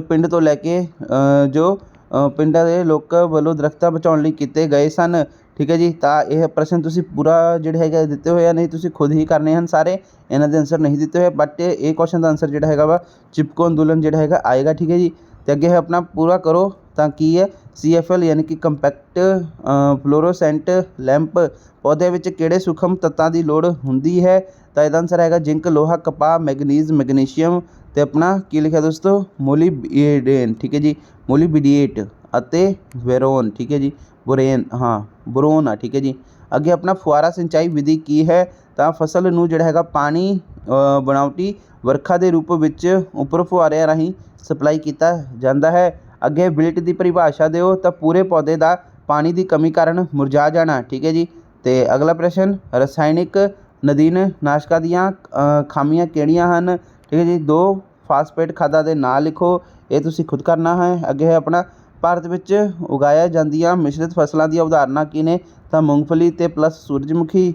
ਅਤੇ ਆਪਣਾ ਹੈ ਦੋਸਤੋ ਸੋਰਗਮ ਪਲੱਸ ਅਰਹਰ, ਕਣਕ ਅਤੇ ਸਰੋਂ, ਸੋਇਆਬੀਨ ਅਤੇ ਅਰਹਰ। ਅੱਗੇ ਹੈ ਕਿਹੜੀ ਚੀਜ਼ਾਂ ਦਾ ਪੁਨਰ ਚੱਕਰ ਕੀਤਾ ਜਾ ਸਕਦਾ ਹੈ ਤਾਂ ਚਾਵਲਾ ਦੀ ਜਿਹੜੀ ਹੈਗੀ ਹੈ ਫੱਕ, ਮੂੰਗਫਲੀ ਦੇ ਛਿਲਕੇ, ਗੰਨੇ ਦਾ ਛਿਲਕਾ, ਕਣਕ ਦਾ ਨਾੜ। ਅੱਗੇ ਹੈ ਮੁਰੰਮਤ ਕਰਨ ਤੋਂ ਬਾਅਦ ਕਿਹੜੀ ਚੀਜ਼ਾਂ ਦੁਬਾਰਾ ਵਰਤੋਂ ਕੀਤੀ ਜਾ ਸਕਦੀ ਹੈ ਤਾਂ ਬਿਜਲੀ ਦਾ ਸਮਾਨ, ਪਲਾਸਟਿਕ ਦੀਆਂ ਵਸਤੂਆਂ। ਕੋਈ 4 ਉਦਯੋਗਿਕ ਵਿਧੀਆਂ ਦੱਸੋ ਜਿਨ੍ਹਾਂ ਦੁਆਰਾ ਠੋਸ ਕੂੜਾ ਪੈਦਾ ਹੁੰਦਾ ਹੈ ਤਾਂ ਉਸਾਰੀ ਦੇ ਕੰਮ, ਧਾਪਘਰਾਂ ਅਤੇ ਰਸਾਇਣਿਕ ਜਿਹੜਾ ਹੈਗਾ ਵਾ ਉਦਯੋਗਾਂ ਅਤੇ ਸੀਮੈਂਟ ਉਦਯੋਗ ਆਦਿ ਵਿੱਚ। ਅੱਗੇ ਚੰਡੀਗੜ੍ਹ ਵਿੱਚ ਰਾਕ ਗਾਰਡਨ ਦੀ ਉਸਾਰੀ ਕਿਸ ਨੇ ਕੀਤੀ ਤਾਂ ਇਹਦਾ ਆਨਸਰ ਹੈਗਾ ਚੰਡੀਗੜ੍ਹ ਵਿੱਚ ਰਾਕ ਗਾਰਡਨ ਦੀ ਉਸਾਰੀ ਨੇਕ ਚੰਦ ਨੇ ਕੀਤੀ ਸੀ। ਅੱਗੇ ਹਰ ਰੋਜ਼ ਇੱਕ ਵਿਅਕਤੀ ਕਿੰਨਾ ਕਚਰਾ ਪੈਦਾ ਕਰਦਾ ਹੈ। ਇੰਪੋਰਟੈਂਟ ਪ੍ਰਸ਼ਨ ਹੈ ਇਹ 450 ਤੋਂ ਲੈ ਕੇ 500 ਗ੍ਰਾਮ। ਅੱਗੇ ਹੈ ਆਪਣਾ ਕਿਓਟੋ ਪ੍ਰੋਟੋਕਾਲ ਦਾ ਜਿਹੜਾ ਹੈਗਾ ਸਿੱਟਾ ਕੀ ਨਿਕਲਿਆ। ਗ੍ਰੀਨ ਹਾਊਸ ਗੈਸਾਂ ਦੇ ਨਿਕਲਣ ਦੀਆਂ ਸੀਮਾ ਨਿਰਧਾਰਨ ਸੰਬੰਧਿਤ ਵਿਕਸਿਤ ਦੇਸ਼ ਜਿਹੜਾ ਹੈਗਾ ਵਾ ਰਾਜੀ ਹੋ ਗਏ। ਚਿਪਕੋ ਅੰਦੋਲਨ ਕਿਸ ਦੁਆਰਾ ਜਿਹੜਾ ਹੈਗਾ ਚਲਾਇਆ ਗਿਆ ਤਾਂ ਸੁੰਦਰ ਲਾਲ ਬਹੁਗੁਣਾ ਦੁਆਰਾ। ਕਣਕ ਦੀ ਫਸਲ ਪੈਦਾ ਹੋਣ ਵਾਲੀਆਂ ਬਿਮਾਰੀਆਂ ਦੇ ਨਾਂ ਕੰਗੀ ਅਤੇ ਜਿਹੜਾ ਹੈਗਾ ਵਾ ਕੰਗਿਆਰੀ। ਠੀਕ ਹੈ ਜੀ। ਅੱਗੇ ਆਪਣਾ ਪੂਰਾ ਕਰੋ SPCB ਯਾਨੀ ਕਿ ਸਟੇਟ ਪੋਲਿਊਸ਼ਨ ਕੰਟਰੋਲ ਬੋਰਡ। ਪੌਦਿਆਂ ਦਾ ਰੋਗ ਕੀ ਹੈ ਤਾਂ ਫਸਲੀ ਪੌਦਿਆਂ ਉੱਪਰ ਜੀਵਾਣੂਆਂ, ਉਲੀਆਂ ਜਾਂ ਫਿਰ ਕੀਟਾਂ ਦਾ ਹਮਲਾ ਹੋਣਾ। ਗੰਨੇ ਦਾ ਰੋਗ ਦਾ ਨਾਂ ਦੱਸੋ ਯਾਨੀ ਕਿ ਗੰਨੇ ਦੀ ਲਾਲਧਾਰੀ ਰੋਗ। ਜਨਸੰਖਿਆ ਦੀ ਘਣਤਾ ਤੋਂ ਕੀ ਭਾਵ ਹੈ ਤਾਂ ਦੋਸਤੋ ਕਿਸੇ ਇਕਾਈ ਖੇਤਰ ਜਾਂ ਫਿਰ ਆਇਤਨ ਵਿੱਚ ਮੌਜੂਦ ਜੀਵਾਂ ਦੀ ਗਿਣਤੀ। ਮੌਤ ਦਰ ਤੋਂ ਕੀ ਭਾਵ ਹੈ? ਕਿਸੇ ਖੇਤਰ ਵਿੱਚ 1000 ਪਿੱਛੋਂ ਹੋਈਆਂ ਮੌਤਾਂ ਦੀ ਗਿਣਤੀ। ਮਿਸ਼ਰਤ ਖੇਤੀ ਦੀਆਂ ਕਿਹੜੀਆਂ ਕਿਸਮਾਂ ਹਨ? ਤਾਂ ਖੇਤੀ ਉਹ ਕਿਸਮਾਂ ਜਿਸ ਵਿੱਚ ਫਸਲਾਂ ਅਤੇ ਜੰਤੂਆਂ ਉਤਪਾਦਾਂ ਨੂੰ ਇੱਕੋ ਹੀ ਖੇਤ ਵਿੱਚ ਪ੍ਰਾਪਤ ਕੀਤਾ ਜਾਂਦਾ ਹੈ। ਇਸ ਵਿਧੀ ਰਾਹੀਂ ਕਿਸਾਨ ਪਸ਼ੂ ਪਾਲਦਾ ਹੈ, ਠੀਕ ਹੈ ਜੀ, ਅਤੇ ਬਲਦਾਂ, ਵੱਛੇ ਆਦਿ ਪਸ਼ੂਆਂ ਨੂੰ ਵੇਚ ਕੇ ਕਾਫੀ ਧਨ ਕਮਾਉਂਦਾ ਹੈ। ਅਨਾਜ, ਸਬਜ਼ੀਆਂ, ਦੁੱਧ ਅਤੇ ਦੁੱਧ ਤੋਂ ਤਿਆਰ ਉਤਪਾਦ ਆਦਿ ਭੋਜਨ ਪਦਾਰਥ ਨੂੰ ਆਪ ਪੈਦਾ ਕਰਦਾ ਹੈ। ਇਸ ਨੂੰ ਮਿਸ਼ਰਤ ਖੇਤੀ ਵੀ ਕਿਹਾ ਜਾਂਦਾ ਹੈ। ਅੱਗੇ ਹਰੀ ਖਾਦ ਤਿਆਰ ਕਰਨ ਲਈ ਕਿਹੜੇ ਪੌਦਿਆਂ ਦੀ ਵਰਤੋਂ ਕੀਤੀ ਜਾਂਦੀ ਹੈ? ਤਾਂ ਇਹਦਾ ਆਨਸਰ ਹੈਗਾ ਗੁਆਰਾ, ਬਰਸੀਮ, ਸਰੋਂ ਆਦਿ। ਚਿਪਕੋ ਅੰਦੋਲਨ ਕਿਸ ਲਈ ਚਲਾਇਆ ਗਿਆ? ਚਿਪਕੋ ਅੰਦੋਲਨ ਜਿਹੜਾ ਹੈਗਾ ਰੁੱਖਾਂ ਨੂੰ ਬਚਾਉਣ ਲਈ ਚਲਾਇਆ ਗਿਆ। ਅੱਗੇ ਹੈ ਕੂੜਾ ਕਰਕਟ ਜਾਂ ਕਚਰਾ ਤੋਂ ਪਰਿਭਾਸ਼ਿਤ ਕਰੋ। ਤਾਂ ਇਹਦਾ ਆਨਸਰ ਆ ਜਾਏਗਾ ਵੇਟ। ਦੋਸਤੋ ਇੱਥੇ ਸਕਰੀਨ ਆਪਣੀ ਬੰਦ ਹੋ ਗਈ ਆ। ਹਾਂਜੀ, ਤਾਂ ਆਪਾਂ ਕਿਹੜਾ ਪ੍ਰਸ਼ਨ ਕਰ ਰਹੇ ਸੀਗੇ? ਆਹ ਕਰ ਰਹੇ ਸੀਗੇ ਚਿਪਕੋ ਅੰਦੋਲਨ ਕਿਸ ਲਈ ਚਲਾਇਆ ਗਿਆ? ਚਿਪਕੋ ਅੰਦੋਲਨ ਰੁੱਖਾਂ ਨੂੰ ਬਚਾਉਣ ਲਈ ਚਲਾਇਆ ਗਿਆ। ਠੀਕ ਹੈ, ਅਗਲਾ ਪ੍ਰਸ਼ਨ ਹੈ ਕਚੜਾ ਕੂੜਾ ਕਰਕਟ ਨੂੰ ਪਰਿਭਾਸ਼ਿਤ ਕਰੋ। ਸ਼ਹਿਰਾਂ ਵਿੱਚ ਪੈਦਾ ਹੋਏ ਘਰੇਲੂ ਕੂੜੇ ਅਤੇ ਹੋਰਨਾਂ ਸਾਧਨਾਂ ਤੋਂ ਪੈਦਾ ਹੋਏ ਕੂੜੇ ਕਰਕਟ ਨੂੰ ਪ੍ਰਬੰਧ ਨੂੰ ਜਿਹੜਾ ਹੈਗਾ ਵਾ ਕੂੜਾ ਕਰਕਟ ਕਹਿੰਦੇ ਹਨ। ਅੱਗੇ GDP ਕੀ ਹੁੰਦੀ ਹੈ? ਤਾਂ ਰਿਹਾਇਸ਼ੀਆਂ ਅਤੇ ਗੈਰ ਰਿਹਾਇਸ਼ੀਆਂ ਦੋਵਾਂ ਦੀ ਆਰਥਿਕਤਾ ਦੇ ਜਿਹੜਾ ਹੈਗਾ ਵਾ ਕਾਰਨ ਇਹਨਾਂ ਦੇ ਘਰੇਲੂਆਂ ਜਾਂ ਫਿਰ ਦੋਸਤੋ ਬਾਹਰੀ ਹੱਕਾਂ ਨੂੰ ਬਿਨਾਂ ਨਿਰਧਾਰਿਤ ਅਤੇ ਲਾਪਰਵਾਹੀ ਵਰਤਿਆ ਹੋਇਆ ਵਸਤਾਂ ਅਤੇ ਸੇਵਾਵਾਂ ਦੇ ਉਤਪਾਦਾਂ ਦੇ ਕੁੱਲ ਨਿਕਾਸ ਨੂੰ ਜਿਹੜਾ ਹੈਗਾ GDP ਆਖਿਆ ਜਾਂਦਾ ਹੈ। ਕੁੱਲ ਉਤਪਾਦ ਨੂੰ ਕੁੱਲ ਵਸੋਂ ਦੁਆਰਾ ਜਿਹੜਾ ਹੈਗਾ ਵਾ ਤਕਸੀਮ ਕਰਨ ਨੂੰ ਜਿਹੜਾ ਹੈਗਾ ਵਾ ਤਕਸੀਮ ਕਰਨ ਨੂੰ ਜੀ ਪ੍ਰਤੀ ਜਿਹੜਾ ਹੈਗਾ ਵਾ GDP ਆਖਦੇ ਹਨ। ਅੱਗੇ ਆਪਣੇ ਛੋਟੇ ਉੱਤਰਾਂ ਵਾਲੇ ਪ੍ਰਸ਼ਨ ਨੇ, 2-2 ਨੰਬਰ ਦੇ ਹੈਗੇ ਆ ਇਹ। ਤਾਂ ਦੇਖੋ ਪਹਿਲਾ ਪ੍ਰਸ਼ਨ ਕੀ ਹੈ? ਟਿਕਾਊ ਵਿਕਾਸ ਦੇ ਮੁੱਖ ਖੇਤਰ ਕਿਹੜੇ ਹਨ? ਤਾਂ ਆਰਥਿਕ ਇਹਨਾਂ ਦੇ ਜਿਹੜੇ ਹੈਗੇ 3 ਖੇਤਰ ਨੇ, ਆਰਥਿਕ ਵਾਧਾ ਅਤੇ ਨਿਆਂ ਸ਼ਕਤੀ, ਕੁਦਰਤੀ ਸਾਧਨਾਂ ਅਤੇ ਵਾਤਾਵਰਣ ਦੀ ਸੁਰੱਖਿਆ, ਸਮਾਜਿਕ ਵਿਕਾਸ। ਅੱਗੇ ਆਪਣਾ ਖਪਤ ਆਮਦਨ ਉੱਪਰ ਕਿਸ ਤਰ੍ਹਾਂ ਪ੍ਰਭਾਵਿਤ ਕਰਦੀ ਹੈ? ਤਾਂ ਦੇਖੋ ਸਾਡੀ ਖਪਤ ਜਿਹੜੀ ਹੈਗੀ ਆ ਆਮਦਨ ਦੇ ਪੱਧਰ 'ਤੇ ਨਿਰਭਰ ਕਰਦੀ ਹੈ। ਠੀਕ ਹੈ ਜੀ, ਰੋਜੀ ਰੋਟੀ ਕਮਾਉਣ ਲਈ ਜਿਹੜਾ ਹੈਗਾ ਲੋਕ ਅਨਾਜ, ਦੁੱਧ, ਬਾਲਣ ਅਤੇ ਵਰਗੇ ਮੁੱਢਲੇ ਵਰਗੇ ਜਿਹੜੇ ਹੈਗੇ ਪਦਾਰਥ ਦੀ ਵਰਤੋਂ ਕਰਦੇ ਹਨ। ਆਮਦਨ ਦੇ ਵਧਣ ਨਾਲ ਦੋਸਤੋ ਜਿਹੜਾ ਹੈਗਾ ਵਾ ਪੈਟਰੋਲੀਅਮ ਉਤਪਾਦ ਅਤੇ ਸੀਮੈਂਟ, ਬਣਾਵਟੀ ਜਿਹੜਾ ਹੈਗਾ ਵਾ ਖਾਦਾਂ ਆਦਿ ਦੂਜੇ ਪੱਧਰ 'ਤੇ ਉਤਪਾਦ ਖਪਤ ਵਿੱਚ ਸ਼ਾਮਿਲ ਹੋ ਜਾਂਦੇ ਹਨ। ਅੰਤ ਵਿੱਚ ਵਾਹਨ, ਵੱਡੇ ਉਪਕਰਨਾਂ, ਸੇਵਾਵਾਂ ਆਦਿ ਤੀਸਰੀ ਪੱਧਰ 'ਤੇ ਉਤਪਾਦ ਵਿੱਚ ਆਉਂਦੇ ਹਨ। ਇਸ ਲਈ ਖਪਤ ਦਾ ਪੱਧਰ ਆਮਦਨ ਦੇ ਪੱਧਰ 'ਤੇ ਅਤੇ ਜਿਹੜਾ ਹੈਗਾ ਆਮਦਨ ਵਧਣ ਵਾਲੀ ਜਨਸੰਖਿਆ ਦੀ ਕਿਸਮ ਉੱਪਰ ਨਿਰਭਰ ਕਰਦਾ ਹੈ। 2004 ਵਿੱਚ ਭਾਰਤ ਅਤੇ ਅਮਰੀਕਾ ਦੀ ਆਬਾਦੀ ਕਿੰਨੀ ਸੀ? ਤਾਂ ਇਹਦਾ ਆਨਸਰ ਤੁਸੀਂ ਆਹ ਦੇਖ ਸਕਦੇ ਹੋ। ਸੰਨ 2004 ਵਿੱਚ ਭਾਰਤ ਦੀ ਆਬਾਦੀ 1027 ਮਿਲੀਅਨ ਅਤੇ ਅਮਰੀਕਾ ਦੀ ਆਬਾਦੀ 281 ਮਿਲੀਅਨ ਸੀ। ਅੱਗੇ ਟਿਕਾਊ ਖਪਤ ਦੇ ਮੁੱਖ ਅੜਿੱਕੇ ਕਿਹੜੇ ਹਨ? ਇੰਪੋਰਟੈਂਟ ਪ੍ਰਸ਼ਨ ਹੈ। ਜਾਗਰੂਕਤਾ ਅਤੇ ਟ੍ਰੇਨਿੰਗ ਦੀ ਕਮੀ, ਸਮਾਜ ਦੀ ਮਦਦ ਦੀ ਘਾਟ, ਅਤੇ ਅੱਗੇ ਅਟਿਕਾਊ ਸੋਚ ਅਤੇ ਸੁਭਾਅ, ਟਿਕਾਊ ਉਤਪਾਦਾਂ ਦੇ ਬਦਲ ਅਤੇ ਸੇਵਾਵਾਂ ਦੀ ਘਾਟ। ਠੀਕ ਹੈ ਜੀ, ਅੱਗੇ HDI ਤੋਂ ਤੁਸੀਂ ਕੀ ਸਮਝਦੇ ਹੋ? ਤਾਂ ਸੰਯੁਕਤ ਰਾਸ਼ਟਰ ਵਿਕਾਸ ਪ੍ਰੋਗਰਾਮ ਨੇ ਜੀਵਨ ਦੀ ਗੁਣਵੱਤਾ ਦੇ ਲਈ ਮਨੁੱਖੀ ਵਿਕਾਸ ਸੂਚਕ ਅੰਕ ਦੀ ਨਿਰਧਾਰਿਤ ਸੀਮਾ ਜਿਹੜੀ ਕਿ ਕਾਇਮ ਕੀਤੀ। ਇਸ ਸੂਚਕ ਅੰਕ ਦਾ ਜਿਹੜਾ ਹੈਗਾ ਪ੍ਰਬੰਧ ਵਿਕਾਸ ਦੇ 3 ਮੁੱਢਲੇ ਸੰਗਠਨਾਂ ਨਾਲ ਹੈ। ਠੀਕ ਹੈ ਜੀ, ਅਤੇ ਇਹ ਸੰਗਠਕ ਹਨ ਜਿਵੇਂ ਕਿ ਜੀਵਨ ਲੋਚਾਂ ਦੁਆਰਾ ਸਰੀਰਕ ਹਿੱਤ ਦੇ ਨਿਰਧਾਰਿਤ ਸੀਮਾ। ਠੀਕ ਹੈ, ਦੂਸਰਾ ਦੋਸਤੋ ਬਾਲਗ ਸਾਖਰਤਾ ਅਤੇ ਸਕੂਲ ਦੀ ਪੜ੍ਹਾਈ ਵਿੱਚ ਗੁਜ਼ਾਰੇ ਗਏ ਸਾਲ ਦੇ ਸੁਮੇਲ ਕਾਰਨ ਪ੍ਰਾਪਤ ਕੀਤੀ ਗਈ ਸਿੱਖਿਆ। ਅੱਗੇ ਪ੍ਰਤੀ ਜੀ ਦੀ ਜਿਹੜਾ ਹੈਗਾ ਵਾ GDP ਦੁਆਰਾ ਮਾਪੇ ਹੋਏ ਰਹਿਣ ਸਹਿਣ ਦੇ ਸਟੈਂਡਰਡ ਅਤੇ ਖਰੀਦਣ ਸ਼ਕਤੀ ਆਪਣਾ ਲਿਖਿਆ ਦੋਸਤੋ ਪ੍ਰਥਮਤਾ ਨਾਲ ਮਿਲਾਨ। ਟਿਕਾਊ ਵਿਕਾਸ ਵਿੱਚ ਸਮਾਜਿਕ ਚੁਣੌਤੀਆਂ ਦੀ ਸੂਚੀ ਤਿਆਰ ਕਰੋ। ਸਮਾਜਿਕ ਚੁਣੌਤੀਆਂ ਬਾਰੇ ਐਜੂਕੇਸ਼ਨ ਕਿਸ ਤਰ੍ਹਾਂ ਜਿਹੜੀ ਹੈਗੀ ਸਹੀ ਹੁੰਦੀ ਹੈ? ਅਗਲਾ ਪ੍ਰਸ਼ਨ ਹੈ ਆਪਣਾ ਇਹਦਾ ਉੱਤਰ ਆ ਜਾਏਗਾ ਕੀ ਇਹ ਗਰੀਬੀ ਘਟਾਉਣ ਲਈ ਵੀ ਪੜ੍ਹਾਈ ਲਿਖਾਈ ਜ਼ਰੂਰੀ ਹੈ, ਕਿਉਂਕਿ ਇਹਨਾਂ ਲੋਕਾਂ ਨੂੰ ਕਮਾਈ ਅਤੇ ਉਤਪਾਦਨ ਸੰਬੰਧੀ ਵੱਧ ਮੌਕੇ ਪ੍ਰਦਾਨ ਕਰਦੀ ਹੈ। ਵਾਤਾਵਰਣ ਸਰੋਤਾਂ ਜਿਵੇਂ ਪਾਣੀ, ਭੂਮੀ ਅਤੇ ਜੰਗਲਾਂ ਦੇ ਪ੍ਰਬੰਧ ਦੀ ਜਿਹੜੀ ਹੈਗੀ ਸਮਰੱਥਾ ਪੜ੍ਹਾਈ ਲਿਖਾਈ ਨਾਲ ਸੁਧਰਦੀ ਹੈ। ਇਹ ਆਪਣਾ ਆਨਸਰ ਹੋ ਜਾਏਗਾ। ਠੀਕ ਹੈ ਜੀ, ਕਿਸ ਪ੍ਰਸ਼ਨ ਦਾ? 7ਵੇਂ ਪ੍ਰਸ਼ਨ ਦਾ ਕਿ ਸਮਾਜਿਕ ਚੁਣੌਤੀਆਂ ਬਾਰੇ ਐਜੂਕੇਸ਼ਨ ਕਿਸ ਤਰ੍ਹਾਂ ਸਹੀ ਹੁੰਦੀ ਹੈ। ਅੱਗੇ 8ਵਾਂ ਪ੍ਰਸ਼ਨ ਆਪਣਾ ਦਰੱਖਤਾਂ ਦੀ ਸੰਭਾਲ ਲਈ ਕਿਹੜਾ ਅੰਦੋਲਨ ਕੀਤਾ ਗਿਆ? ਤਾਂ ਚਿਪਕੋ ਅੰਦੋਲਨ, ਐਪੀਕੋ ਅੰਦੋਲਨ। ਠੀਕ ਹੈ, ਚਿਪਕੋ ਅੰਦੋਲਨ ਕੀ ਹੈ? ਤਾਂ ਚਿਪਕੋ ਅੰਦੋਲਨ ਗੜਵਾਲ ਜ਼ਿਲ੍ਹੇ ਦੇ ਅਲਕਨੰਦਾ ਘਾਟੀ ਵਿਖੇ ਸਰਕਾਰ ਦੀ ਜਿਹੜੀ ਹੈਗੀ ਜੰਗਲਾਂ ਪ੍ਰਤੀ ਗਲਤ ਨੀਤੀਆਂ ਕਾਰਨ ਹੋਂਦ ਵਿੱਚ ਆਇਆ ਸੀ। ਸੰਨ 1973 ਵਿੱਚ ਜੰਗਲਾਂ ਪ੍ਰਤੀ ਮਹਿਕਮੇ ਨੇ ਮੰਡਲ ਵਿਖੇ ਜਿਹੜਾ ਹੈਗਾ ਵਾ ਪਿੰਡ ਵਾਸੀਆਂ ਨੂੰ ਦਰੱਖਤ ਦੇਣ ਤੋਂ ਨਾ ਕਰ ਦਿੱਤੀ। ਉਸ ਸਮੇਂ ਇੱਕ ਵਪਾਰਕ ਅਦਾਰੇ ਨੂੰ ਉਹਨਾਂ ਦਰੱਖਤਾਂ ਨੂੰ ਕੱਟਣ ਦੀ ਆਗਿਆ ਦੇ ਦਿੱਤੀ।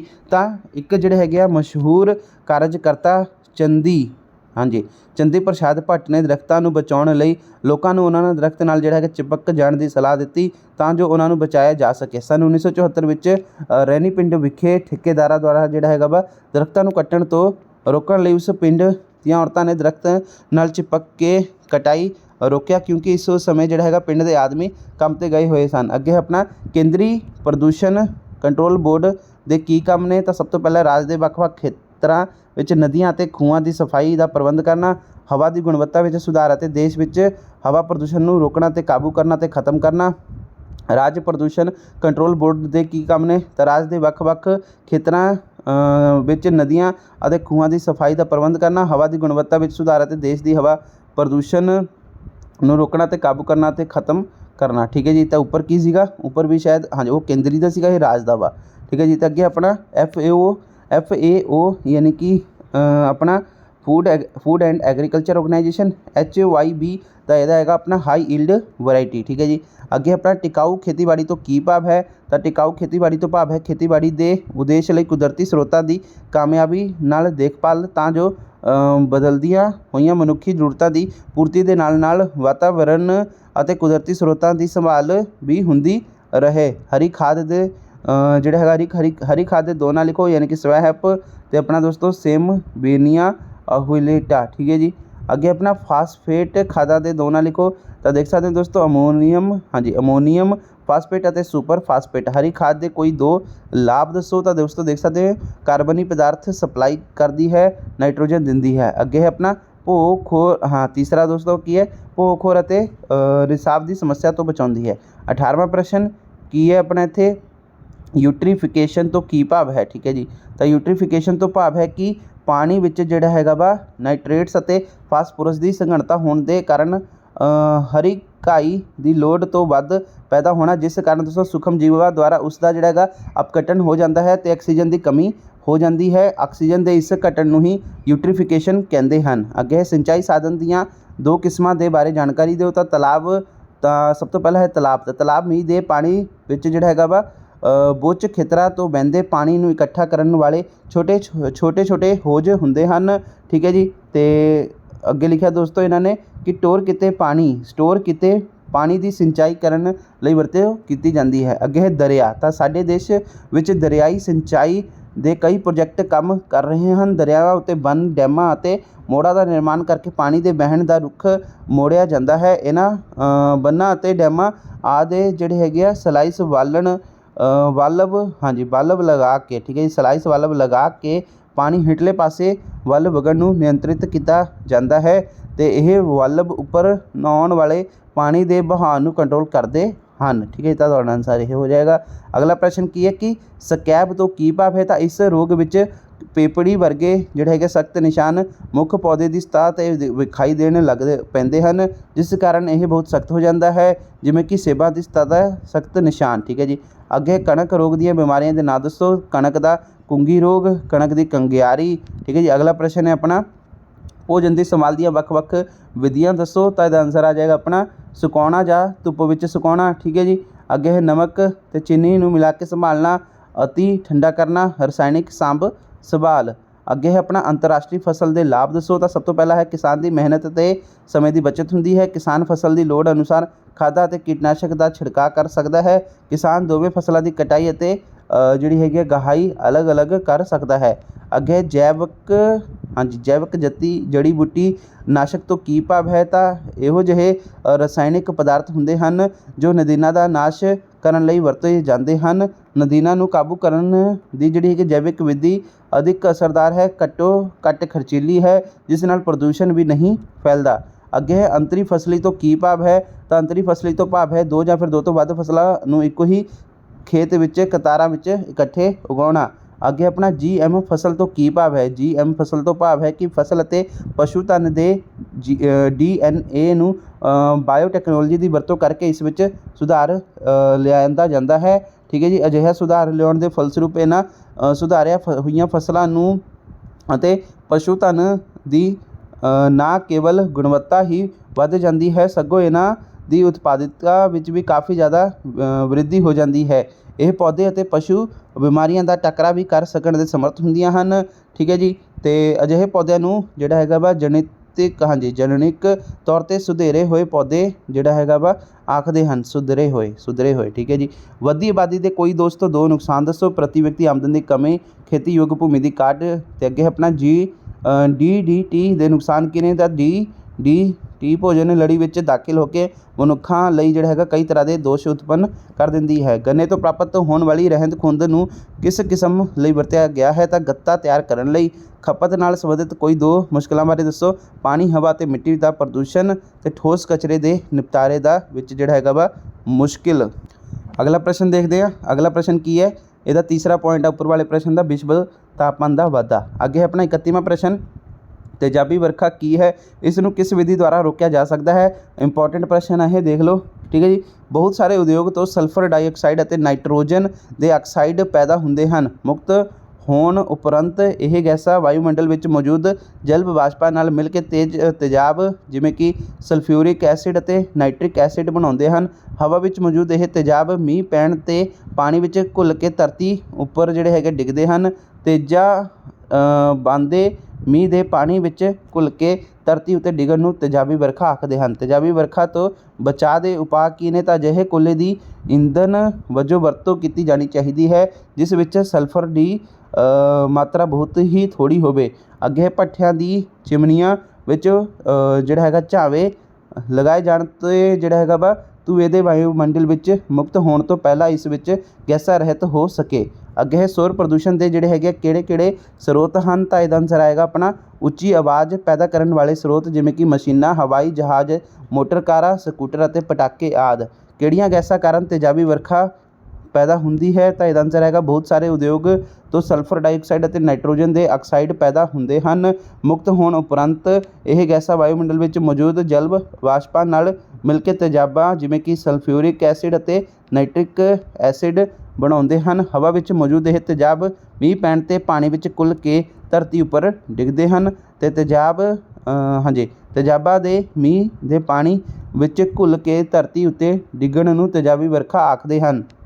ਅੱਗੇ ਆਪਣਾ ਪ੍ਰਸ਼ਨ, ਪਥਰਾਟ ਬਾਲਣ ਜਲਾਉਣ 'ਤੇ ਕਿਹੜੀਆਂ ਗੈਸਾਂ ਪੈਦਾ ਹੁੰਦੀਆਂ ਹਨ ਤਾਂ ਕਾਰਬਨ ਡਾਈਆਕਸਾਈਡ ਅਤੇ ਆਪਣਾ nitrous oxide, sulphur dioxide, carbon monoxide ਆਦਿ। 3R ਦੇ ਸਿਧਾਂਤ ਬਾਰੇ ਚਾਨਣਾ ਪਾਓ ਤਾਂ ਕੂੜਾ ਕਰਕਟ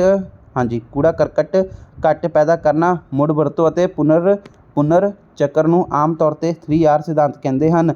ਘਰੇਲੂ ਕਚਰੇ ਵਿੱਚ ਕਿਹੜਾ ਪਦਾਰਥ ਹੁੰਦਾ ਹੈ ਤਾਂ ਕਾਗਜ਼, ਪਲਾਸਟਿਕ, ਕੱਚ, ਧਾਤਾਂ, ਬੋਰੀਆਂ, ਭੋਜਨ, ਫਲ ਸਬਜ਼ੀਆਂ ਦੇ ਛਿਲਕੇ ਠੀਕ ਹੈ ਜੀ, ਪੈਕਿੰਗ ਦਾ ਸਮਾਨ ਤੋਂ ਘਰੇਲੂ ਕਚਰਾ ਜਿਹੜਾ ਹੈਗਾ ਵਾ ਪੈਦਾ ਹੁੰਦਾ ਹੈ। ਪਲਾਸਟਿਕ ਦੀ ਜਿਹੜੀ ਹੈਗੀ ਦੁਬਾਰਾ ਵਰਤੋਂ ਕਿਸ ਤਰ੍ਹਾਂ ਕੀਤੀ ਜਾ ਸਕਦੀ ਹੈ ਤਾਂ ਮੋਟੇ ਪਲਾਸਟਿਕ ਦੇ ਲਿਫਾਫੇ ਨੂੰ ਇਕੱਠੇ ਸਿਉਂ ਕੇ ਬਾਹਰ ਰੱਖਣ ਵਾਲੀਆਂ ਚੀਜ਼ਾਂ ਨੂੰ ਢੱਕਣ ਲਈ ਵਰਤਿਆ ਜਾ ਸਕਦਾ ਹੈ। ਪਤਲੇ ਪਾਲੀਥੀਨ ਦੇ ਲਿਫਾਫਿਆਂ ਨੂੰ ਜਿਹੜਾ ਹੈਗਾ ਵਾ ਕ੍ਰਾਫਟ ਦੀ ਕਲਾਸ ਵਿੱਚ ਖਿਡੌਣਿਆਂ ਨੂੰ ਅੰਦਰੋਂ ਭਰਨ ਲਈ ਵਰਤਿਆ ਜਾ ਸਕਦਾ ਹੈ। ਅੱਗੇ ਹੈ ਆਪਣਾ ਸੋਸ਼ਲ ਫਾਰੈਸਟਰੀ ਦਾ ਕੀ ਮਨੋਰਥ ਹੈ। ਇੰਪੋਰਟੈਂਟ ਪ੍ਰਸ਼ਨ ਹੈ ਇਹ, ਦੇਖ ਲਓ ਕੀ ਹੈ। ਸੋਸ਼ਲ ਫਾਰੈਸਟਰੀ ਦੇ ਜਿਹੜੇ ਹੈਗੇ ਮੁੱਖ ਉਦੇਸ਼ ਲਿਖੇ ਹੋਏ ਹਨ ਜਿਵੇਂ ਕਿ ਜਾਨਵਰਾਂ ਨੂੰ ਚਾਰਾ ਪ੍ਰਦਾਨ ਕਰਨਾ, ਪਿੰਡ ਦੇ ਲੋਕਾਂ ਨੂੰ ਬਾਲਣ ਦੇਣਾ ਠੀਕ ਹੈ ਜੀ। ਅਤੇ ਅਗਲਾ ਪੁਆਇੰਟ ਹੈ ਇਹਦਾ, ਜੰਗਲਾਂ ਦੀ ਮਹੱਤਤਾ ਨੂੰ ਸਮਝਣਾ, ਪਾਰਿਸਥਿਤਿਕ ਸੰਤੁਲਨ ਨੂੰ ਕਾਇਮ ਕਰਨਾ, ਕੁਝ ਹੱਦ ਤੱਕ ਇਮਾਰਤੀ ਲੱਕੜੀ ਅਤੇ ਚਾਰਾ ਪ੍ਰਦਾਨ ਕਰਨਾ ਅਤੇ ਆਪਣਾ ਛਾਂ ਪ੍ਰਦਾਨ ਕਰਨਾ ਅਤੇ ਆਪਣਾ ਖੋਰ ਨੂੰ ਰੋਕਣਾ। ਅੱਗੇ ਹੈ ਵਣ ਮਹੋਤਸਵ ਕਦੋਂ ਅਤੇ ਕਿਸ ਨੇ ਸ਼ੁਰੂ ਕੀਤਾ ਤਾਂ ਇਹਦਾ ਆਨਸਰ ਆਏਗਾ KM ਮੁਨਸ਼ੀ ਖੇਤੀਬਾੜੀ ਮੰਤਰੀ ਵੱਲੋਂ ਵਣ ਮਹੋਤਸਵ 1950 ਤੋਂ ਮਨਾਉਣਾ ਸ਼ੁਰੂ ਕੀਤਾ ਗਿਆ। ਅੱਗੇ ਆਪਣਾ ਐਗਰੋ ਫੋਰੈਸਟਰੀ ਕੀ ਹੈ ਤਾਂ ਖੇਤੀ ਦੇ ਜਿਹੜੇ ਹੈਗੇ ਆ ਚਾਰੇ ਪਾਸੇ ਪੌਦੇ ਉਗਾਉਣਾ ਠੀਕ ਹੈ ਜੀ। ਇਹ ਪੁਰਾਣੇ ਸਮਿਆਂ ਤੋਂ ਹੀ ਕੀਤਾ ਜਾਂਦਾ ਹੈ। ਜਿੱਥੇ ਕਿਧਰੇ ਵੀ ਜ਼ਮੀਨ ਖੇਤੀ ਬਾੜੀ ਜਾਂ ਫਿਰ ਪਸ਼ੂ ਪਾਲਣ ਲਈ ਇਸਤੇਮਾਲ ਕੀਤੀ ਜਾਂਦੀ ਹੋਵੇ ਉੱਥੇ ਕਿੱਕਰ, ਅੰਬ, ਸਫੇਦਾ, ਪਾਪੂਲਰ ਠੀਕ ਹੈ ਜੀ ਅਤੇ ਆਪਣਾ ਸਰਹੀ ਆਦਿ ਦਰਖਤ ਇਸ ਪ੍ਰੋਗਰਾਮ ਦੇ ਅਧੀਨ ਉਗਾਏ ਜਾਂਦੇ ਹਨ। ਅੱਗੇ ਹੈ ਸਿਫਰ ਜਨਸੰਖਿਆ ਦੇ ਵਾਧੇ ਤੋਂ ਕੀ ਭਾਵ ਹੈ। ਇੰਪੋਰਟੈਂਟ ਪ੍ਰਸ਼ਨ ਹੈ ਤਾਂ ਜਿਸ ਵੇਲੇ ਜਨਮ ਦਰ ਅਤੇ ਮੌਤ ਦਰ ਬਰਾਬਰ ਹੋਣ ਤਾਂ ਅਜਿਹੇ ਹਾਲਾਤ ਨੂੰ ਸਿਫਰ ਜਨਸੰਖਿਆ ਵਾਧਾ ਆਖਦੇ ਹਨ। ਅੱਗੇ ਹੈ ਸੋਸ਼ਲ ਫੋਰੈਸਟਰੀ ਨੂੰ ਪਰਿਭਾਸ਼ਿਤ ਕਰੋ, ਇਹ ਤੁਸੀਂ ਖੁਦ ਕਰਨਾ ਵਾ। ਅੱਗੇ ਹੈ ਆਪਣਾ ਭੌਤਿਕ ਆਧਾਰ 'ਤੇ ਪ੍ਰਦੂਸ਼ਕਾਂ ਦੀਆਂ ਕਿਸਮਾਂ ਦੇ ਨਾਂ ਲਿਖੋ ਤਾਂ ਦੇਖੋ ਗੈਰ ਪ੍ਰਦੂਸ਼ਣ ਅਤੇ ਧੂੜ ਪ੍ਰਦੂਸ਼ਣ, ਤਾਪ ਪ੍ਰਦੂਸ਼ਣ, ਸ਼ੋਰ ਪ੍ਰਦੂਸ਼ਣ ਤੇ ਰੇਡੀਓ ਐਕਟਿਵ ਪ੍ਰਦੂਸ਼ਣ। ਠੀਕ ਹੈ ਜੀ। ਤੇ ਜਿਹੜੇ ਪ੍ਰਸ਼ਨ ਦੋਸਤੋ ਇਹਦੇ ਵਿੱਚ ਨਹੀਂ ਹਨ, ਜਿਵੇਂ ਕਿ ਦੇਖੋ ਅਨਸੋਲਵ ਹੈ 42ਵਾਂ ਪ੍ਰਸ਼ਨ, ਇਹ ਤੁਸੀਂ ਆਪਣੀ ਗਾਈਡ ਦੇ ਵਿੱਚੋਂ ਪੱਕਾ ਕਰ ਲੈਣਾ ਵਾ। ਹੋ ਸਕਦਾ ਵਾ ਕਿ ਆਹੀ ਪ੍ਰਸ਼ਨ ਆ ਜਾਵੇ, ਇਸ ਲਈ ਦੋਸਤੋ ਰਿਸਕ ਨਹੀਂ ਲੈਣਾ ਵਾ।